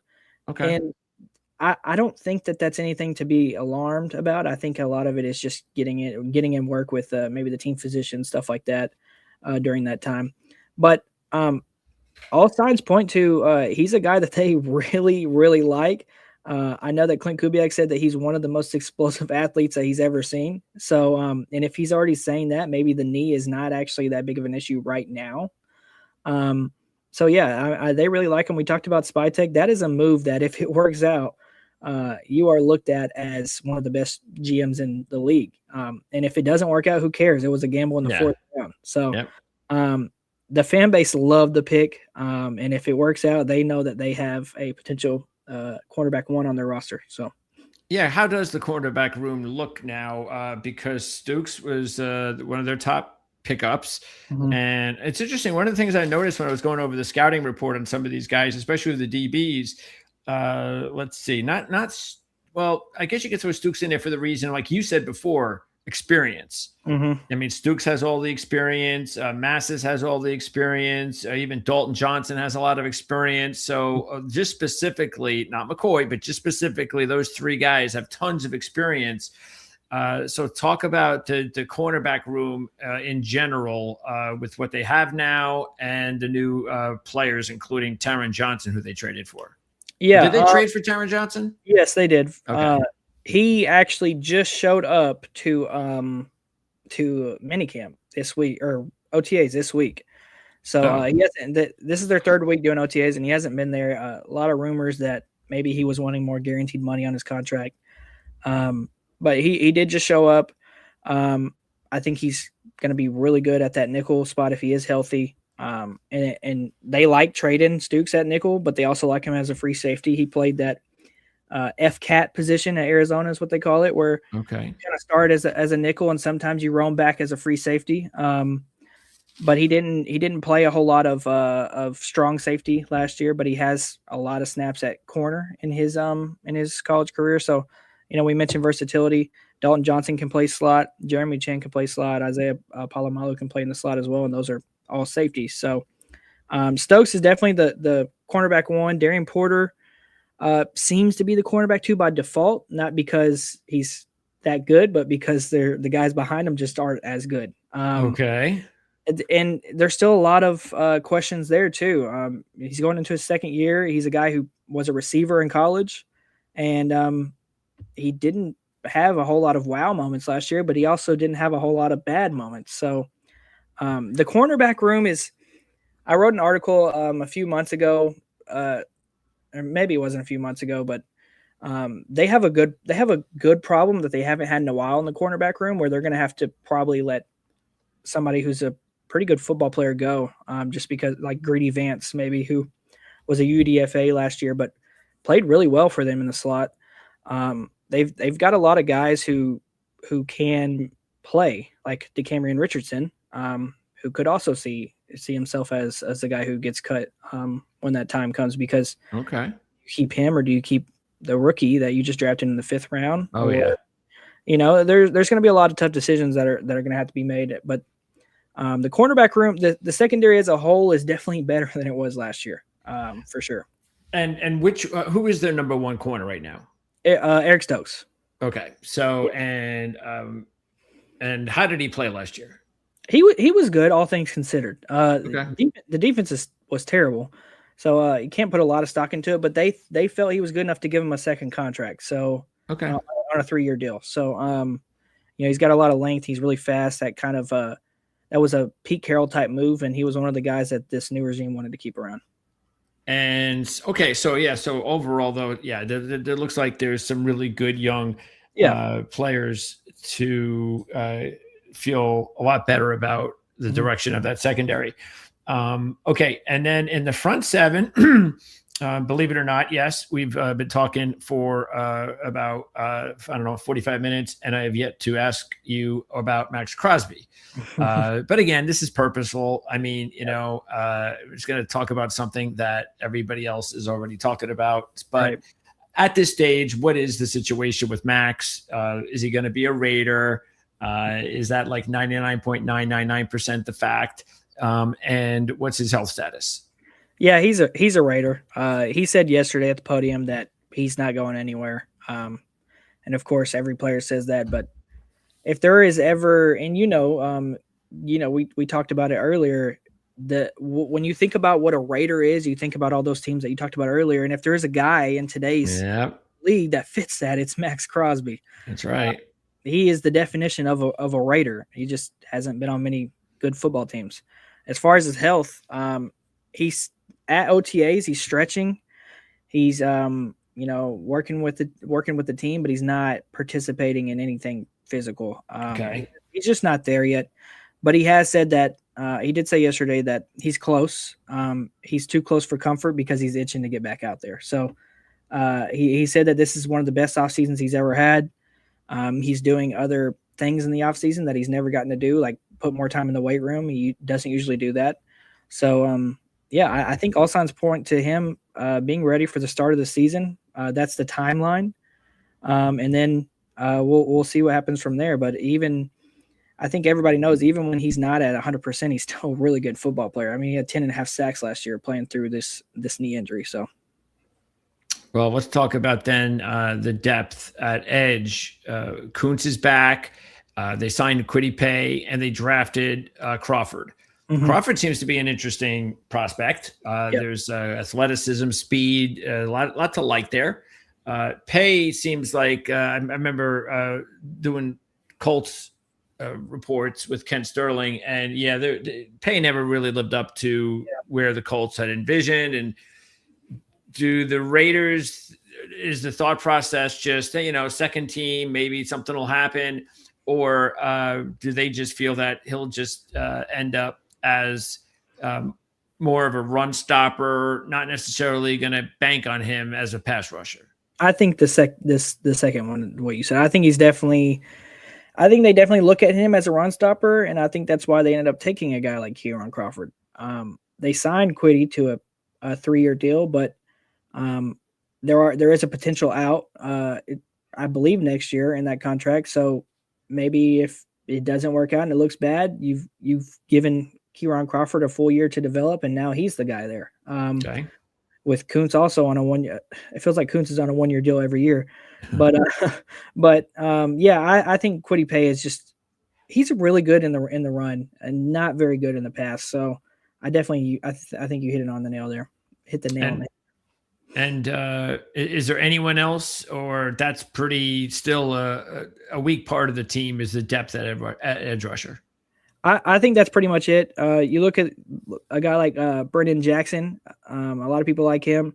Cian Sloan, I think I'm saying his name right. The fan base is excited about him. He's got a lot of clips out there. He gives off kind of I want to say like a George Karlaftis vibe, a very not tall, but very stout, big guy that kind of just wins with power. So okay. Likes him. They really want him as a UDFA on the roster. We'll see how that goes. But yeah, pretty much what you said. They're pretty much just 4 deep at the outside linebacker spot. And they added the 2 free agents, Walker. With Walker, it just seems to me that he's one of these players that's got talent, but he just seems like makes a lot of boneheaded plays. Yep. Mm-hmm. And so he's going, I guess historically he's going to the right franchise, but I guess, what do you think? Is this an improvement with these 2 players if everything goes well? Yeah, it's an improvement even if he's the same player that he was in. Okay. Their linebacker, their 2 best linebackers last year were Devin White and Landon Roberts. So it doesn't get much worse than that. Their depth isn't great, like we said earlier. The two Bergs, we call them, Lindenberg and Eichenberg, they haven't played a whole lot. I don't think Cody Lindenberg played at all on defense last year. So the depth is kind of scary, and that's kind of why I think Xavier Sori could make the 53 too. Okay. But Nakobe and Quay Walker, they're reuniting from Georgia with Eric Stokes too, who also played at Georgia at the same time. The belief is that tandem is going to be significantly better than what they had last year, and it's in a different scheme too. So okay, we'll see how that works. And then up front, not a whole lot of big changes. Mm-mm. So it looked like they felt pretty good. Or again, you're not going to change everything in one off season, but there's also there's still some couple of veterans, but a lot of young players too. So are there any surprises? Are there any players we should be keeping an eye on? I would say Laki Tassi is the guy that probably people that don't follow the Raiders don't know about. Wow. International pathway guy. Okay. Was on the offensive line last year, and now he's on the defensive line. He's just really big, and he moves really well. He's 6'6", 6'7", 375, and there was a clip making the rounds yesterday at OTAs of him and Kieran Crawford sprinting and him staying right in stride with Kieran Crawford, who's 100 pounds lighter than him. So he's a guy that the fan base is fired up about, especially because there's not a real nose on this roster. Adam Butler can play nose, but that's not really where you want him full time in a 3-4. Is that why they drafted Cleveland, to give him a shot? That's why they drafted Cleveland. I don't know if Cleveland makes the roster. I think I actually like Gary Smith better than Brandon Cleveland. Okay. But, or even JJ Pegues could play that nose a little bit. Yeah, I mean, I saw good things out of him in college. Yeah, and he's a big, strong guy. Played fullback. Very athletic. Yeah, he played fullback for Ole Miss a little bit. Yeah. So yeah, it's pretty much the same. Okay. Jonah Laulu was kind of a steal, I guess you could say. Picked him up off the waivers, and he had a great season last year. Oh. 8 sacks, I think. So, the defensive line is pretty much what it was last year, outside of a few guys on the back end of it. And is the defensive line, how would you rate them right now overall, the 3 veterans up front? Is it a problem? Is it average? I think it's a problem. I think it's about average. Adam Butler, I think, is one of the more underrated football players in the league. I mean, he always just does what he's supposed to do. He doesn't make a whole lot of mistakes. Adam Butler is a really consistent football player. Thomas Booker is the guy they traded for last year. They sent they traded for him from Philly, and he played well whenever he was on the field. So, and obviously Jonah Laulu, like we just described, those are the 3 guys. I would say Tonka, Hemingway, and JJ Pegues are when it starts to get a little wishy-washy because they didn't play a whole lot last year, even as rookies. So only time will tell with those. And then obviously they signed Benito Jones too. So. Okay. So Laulu, let's see, 15 starts, 4 sacks, 51 tackles. That's pretty good up front. And he came, okay. So basically the Colts gave up on him and the Raiders were able to pick him up. Okay. Was that last year? No, 2024. Yeah. Okay. That was, So that's unusual. They gave up a rookie. Okay. Yeah. And he played really well. It seemed like he was always wherever the ball was too. So that's a good sign when you're playing the position that he does, especially next to Max Crosby. And then the special teams, they've changed kickers. Yeah. So, and this Matsuzawa kid do you think he's got a legitimate chance, or is he just going to be a practice squad kid and Matt Gay is definitely the starter? Not only do I think he has a legitimate chance, I think he is the kicker. Really? Okay. I was a Matt Gay guy. And then, because that's John Spytek drafted him in Tampa. So, I was thinking, well, maybe that's their guy. But I don't know, man. Everything I keep hearing of, I don't even try to say his last name. I think you said it perfectly. Matsuzawa. Yeah, we just say Tokyo To. That's I understand. I'm usually good at that. So, but he seems like the guy. He's extremely accurate. Matt Gay just hasn't been that great over the last few years. So we'll see. A lot of the fan base was pretty upset that they moved on from Daniel Carlson, even though he had a bit of a down year last year. He holds a lot of records within the franchise. So to see them move on from him was kind of shocking. But AJ Cole is still the guy at punter. I think he's one of the more underrated punters in the league. And then, I definitely think Tokyo To has a shot. Okay. Keep an eye on that. And let's just wrap up taking a look at the I mean, nobody's going to put a whole lot of money on the Raiders to win the Super Bowl, so let's not get silly there. But let's take a look at the wins. So Las Vegas, where do we have them here? Did I skip it? I must have. Yeah. Where the hell is it? They're under Kansas City. Oh, I keep skipping it. There they are. Oh, I get confused by the L's. Okay. All right. Yeah, I probably used to Oakland, huh? No, I'm kind of over that. Yeah, it took me a while, but yeah, it's over. Okay. So you know what? It's actually easier when it's Las Vegas. When it was LA Raiders, I was still more Oakland, but Las Vegas now, I think we're all used to Las Vegas now. It's become a professional town. So yeah.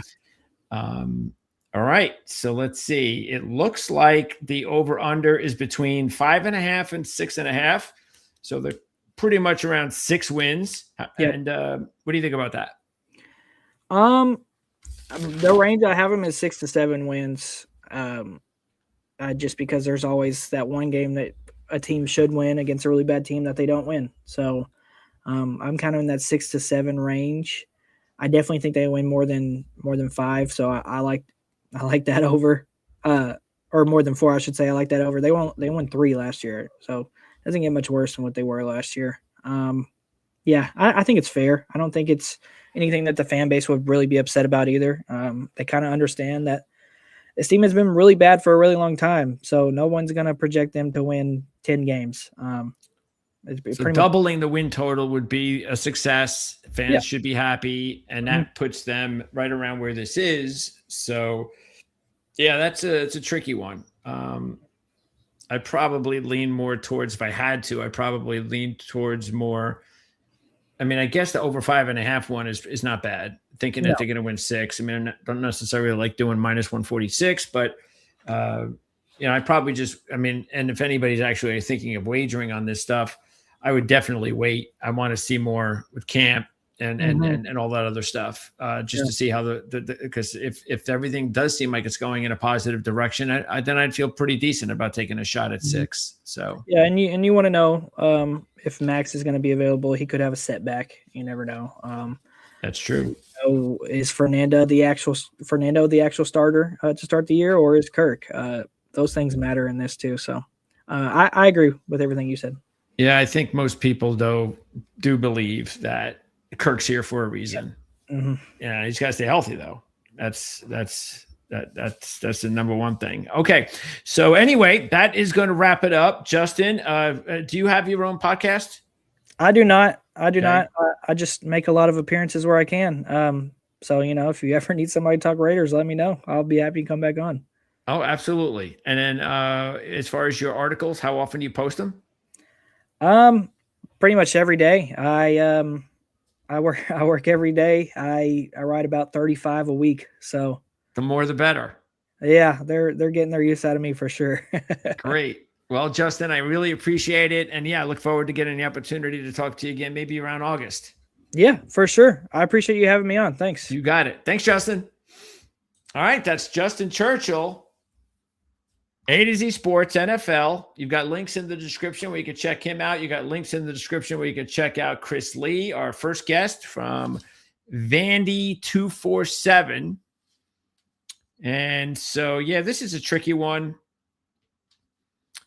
But let's just put it this way. I mean, I think there's so many other options out there. If you're really looking for a good over-under on a win total, the Raiders would not be a team that I would be looking at, because there's no way do I want to put up minus 146, even though I think that I can see them winning 6 games. But I also can see them being 5-12, but a good 5-12, a competitive 5-12, because we all know they're in a very tough division.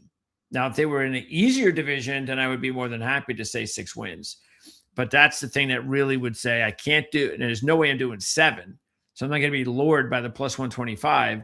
And I'm not going to put up 146 for 6 with the Raiders in that division. So what I'd rather do is I mean, I guess if you want my opinion on that, I probably would sell on the Raiders as of June and look elsewhere. But I do believe, as I've said, that they're open. I think they're heading in the right direction. I think they got the right GM. I think they got the right head coach. They're developing something really so far looks like an entertaining and fun and successful way, because that's the most important thing. You got to win football games. So I think they're heading in that direction. It doesn't happen overnight. And that thing that Raider fans just have to deal with is that it does not happen overnight. But to have a Kirk Cousins there is so important. Trust me, as a Jet fan, I know. So important. Because that's going to keep the team from being really bad, getting erratic quarterback play. You don't want to rush Mendoza. And that's why it was such a smart decision to bring Cousins in. Because look, the one thing it's going to do, it is going to take you away from being really bad. And so you can look at that as just that's the only negative, is they're not going to be so bad because of Cousins that they're going to end up with a top 5 draft pick. But I think it's better off in today's day and age, if you're not getting like a top pick or 2, and if you don't need a quarterback, and the Raiders don't. Everybody's after all these quarterbacks in 2027. And we have more than enough time to talk about that, because we are going to talk about that a lot before the season begins, because I'm telling you right now, and I'm going to say it over and over again when the topic comes up, and that is, I think it's being completely overblown. I do not expect the 2027 quarterback class to be this unbelievable class of quarterbacks. I just don't. I think that because everything would have to go right. And when does that happen? So we'll talk about it. Obviously, we'll sit down. We'll go over all the quarterback prospects out there that could be drafted, and then line up. Okay, in order for this bonanza to happen, all of these quarterbacks need to play really well this year.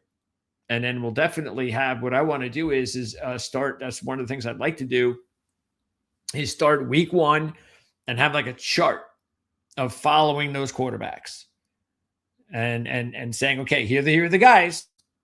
And we'll chart them and see how they go. And then, we'll know, I think we'll know by the end of September.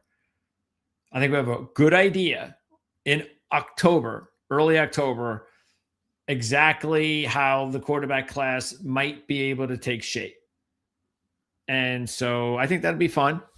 But yeah, Vegas does not need a quarterback. So I think that is going to be, I think that's the reason right there, where you don't have to really look at it as, well, we necessarily have to have that first pick or two. Let's just take our lumps.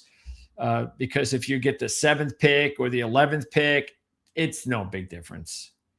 And if you want to get a player like the Chiefs did, if you're at 8, if you're at 11, and you want to get a player at 3 or 4 or 5, you can trade up and get them if you're really that enamored by somebody. All right, so that is going to wrap it up. Really educational hour and 45 minutes. Talking about a couple of teams that I haven't had the opportunity to talk about. Vanderbilt, especially. I mean, that's the biggest one that jumps on the screen. And now we have had, as I was saying before, we have had the opportunity to talk about the Raiders before with Hondo Carpenter, and Hondo has a really good following. He is a big time Raider analyst, and he's come on my shows when I've asked him. And I know he even told me he gets requests, hundreds and hundreds of requests. And yet he's answered mine and he's done my interviews.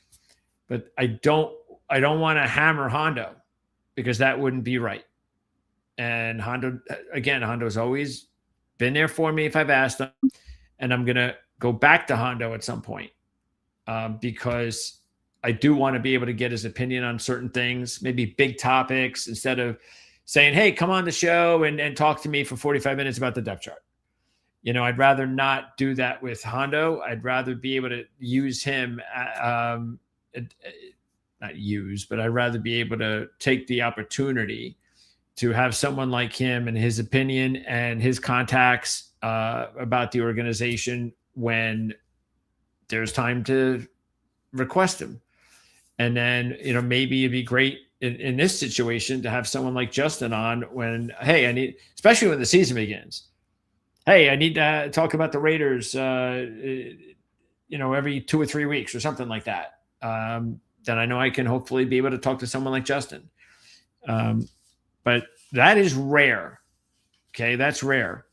It's not like I have 7 or 8 Hondo Carpenters in my back pocket.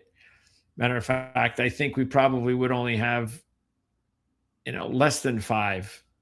Or I'd say, I think we're going to have someone else be a regular guy, but I'm holding out that once a year, I know there's a big thing and I want to talk to someone about something related to the team, then I got someone to talk to.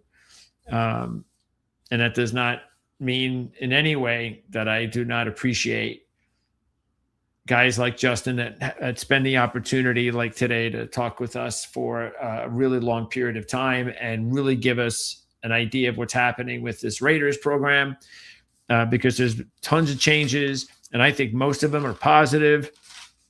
So again, I really think that they're one of those programs in the AFC where the trajectory is going up.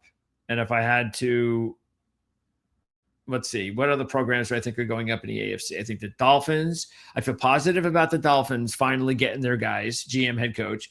Definitely feel positive about the Jets. And I know that there are a lot of writers and so forth that I speak with that cover their teams.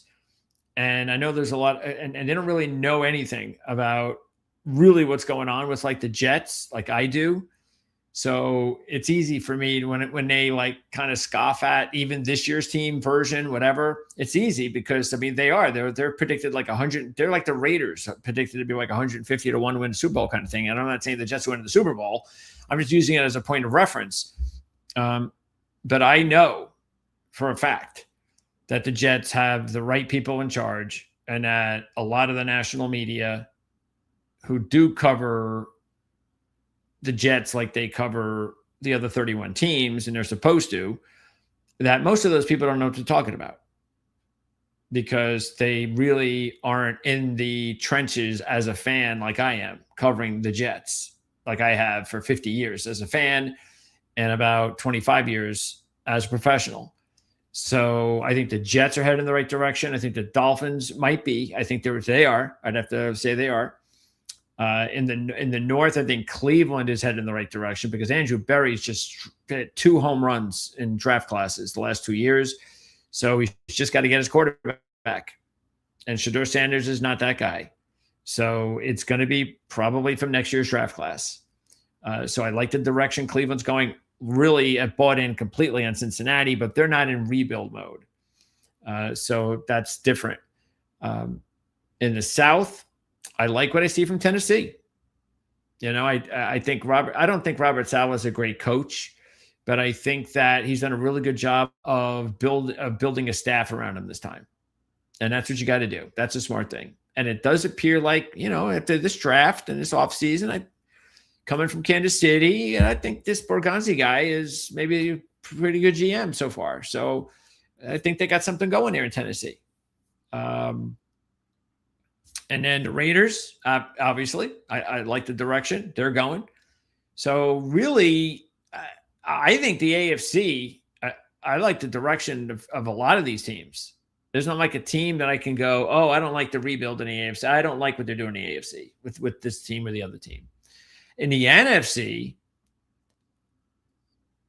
rebuild. Well, the Giants, it's obvious. You know, you bring in Harbaugh. You know, it's the right move. I mean, there's not much to do there. In the North, there's no rebuilds there. Okay, so you got to go to the South. In the South, yes. I mean, come on. I mean, I'm not as high on New Orleans as Vegas is to put them second, but you all know what I feel about Carolina. Atlanta, I'm holding out there. I'm not as in with Atlanta like I would be in with the teams I mentioned from the AFC. But yeah, that's one where I don't know. I honestly don't know. I'm really not sure. I'm not negative, but I'm not buying in yet. And then the West, there's only one team, and that to me is the worst team. That's the team in the rebuild of all the teams I'm talking about that I have the least amount of confidence with.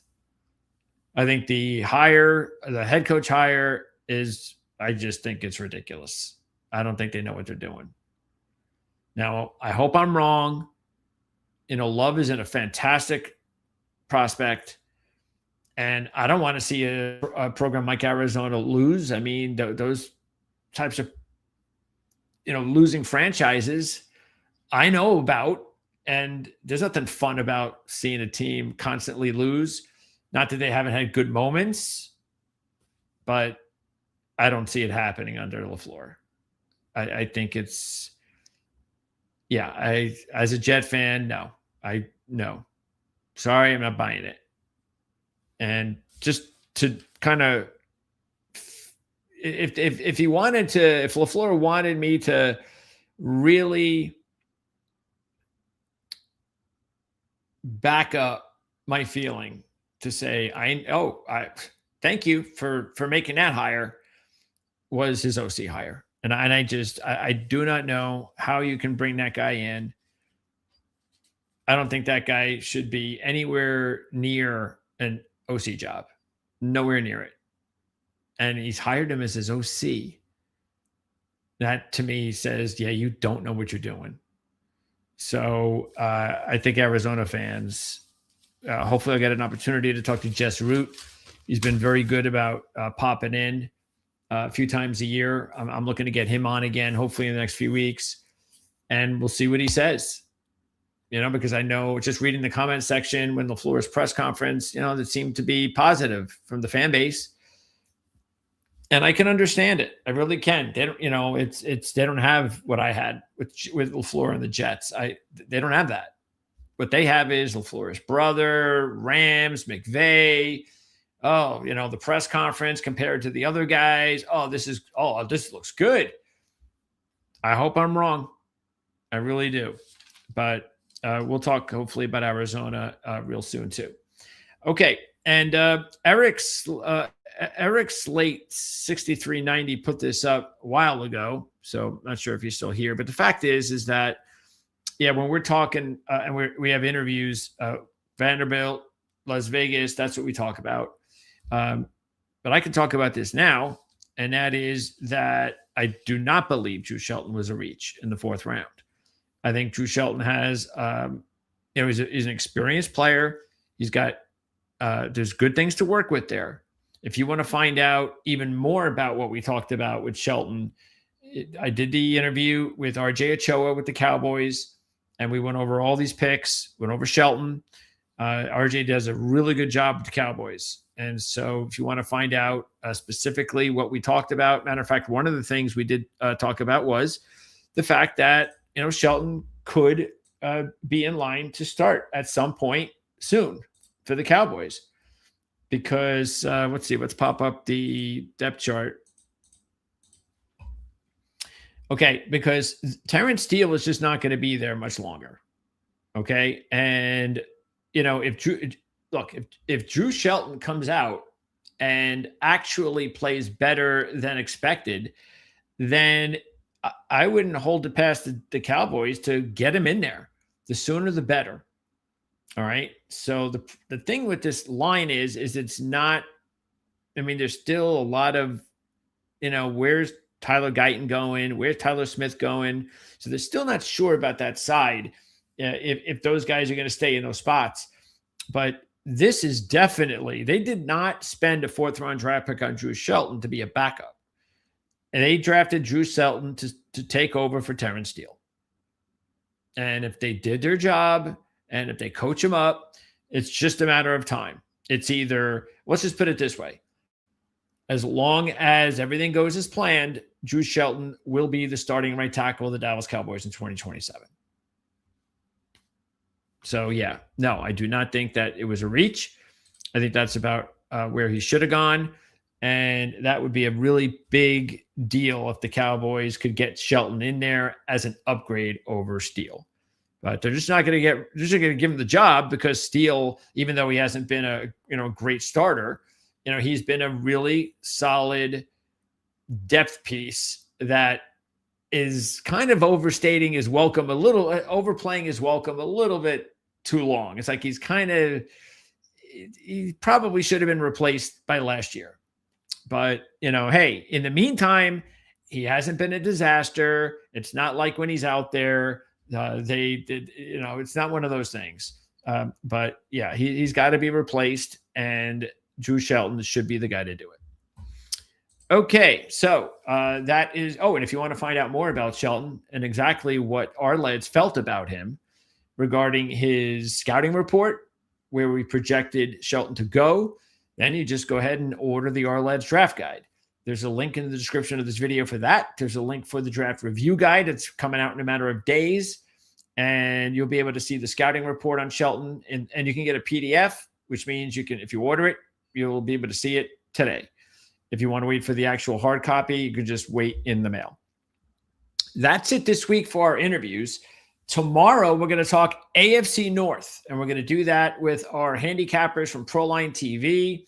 These guys are legends in the industry. They come up with a different perspective, a handicapper's perspective on these teams, and I wanted to be able to get their perspective. This is the perfect time of year to do it.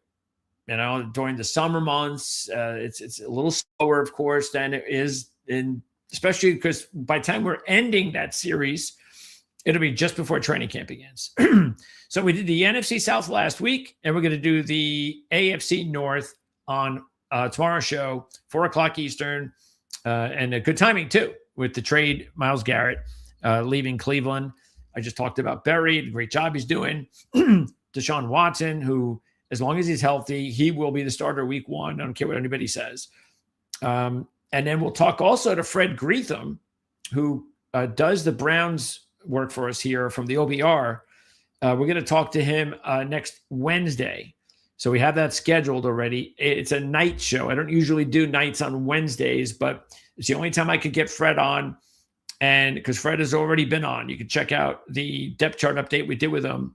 Matter of fact, I think we even reposted the interview today on the channel. I did a regular, I forget what we did with him. It was Cleveland, and I don't remember the other team. That was one show, but we just reposted just his interview, I think today on the channel. But Fred will be back to talk just about the Myles Garrett trade. And that'll be on Wednesday of next week again. So we'll do Tuesday night, which we always do, and then we'll do Wednesday night instead of Wednesday afternoon next week. And then also, as far as our interview schedule, right now in the NFL, we've got 5 more coming up. We've got the Bears and the Baltimore Ravens next week. And the week after that, we got Miami, Houston, and then, actually, that's in 2 weeks then. So it is, 2 weeks, not next Wednesday. So it is on the 17th. Okay, so keep that in mind. And then in college, we, as far as our interview schedule, let me pop it up here. Next week, we've got the Gators on Monday, Penn State on Monday, and Colorado State on Wednesday. I love it. Colorado State on Wednesday. And we got a bunch of others that we're working on. And we'll fill everybody in either tomorrow or Monday when we have new interviews on our schedule. So thanks for tuning in. Again, if you want to continue the education here, I get educated every time I have these guests on who really inform us on what's going on in the NFL and college football. And you could be educated too, as often as possible by subscribing here on the Ourlads Football channel. And I'll see you guys tomorrow at 4:00 with our AFC North preview. Our it's not even summer yet, right? Even though it feels like it, but it's our June preview of the AFC North. Of course, we'll be doing a final preview on everything in the NFL and college football. We'll be getting into late August, early September, right around that time. So trust me, in about a month, I'm going to come out with I'll even put it out there. You can see our schedule. I'm coming, in-season schedule. I'm going to come up with everything that you can see that we're going to be doing here on the channel regarding our predictions shows and our regular season programming, which is going to be completely different than what you're seeing now. And anyway, that'll do it. So thanks for tuning in as always, and we will see everybody again tomorrow right here on the Ourlads Football.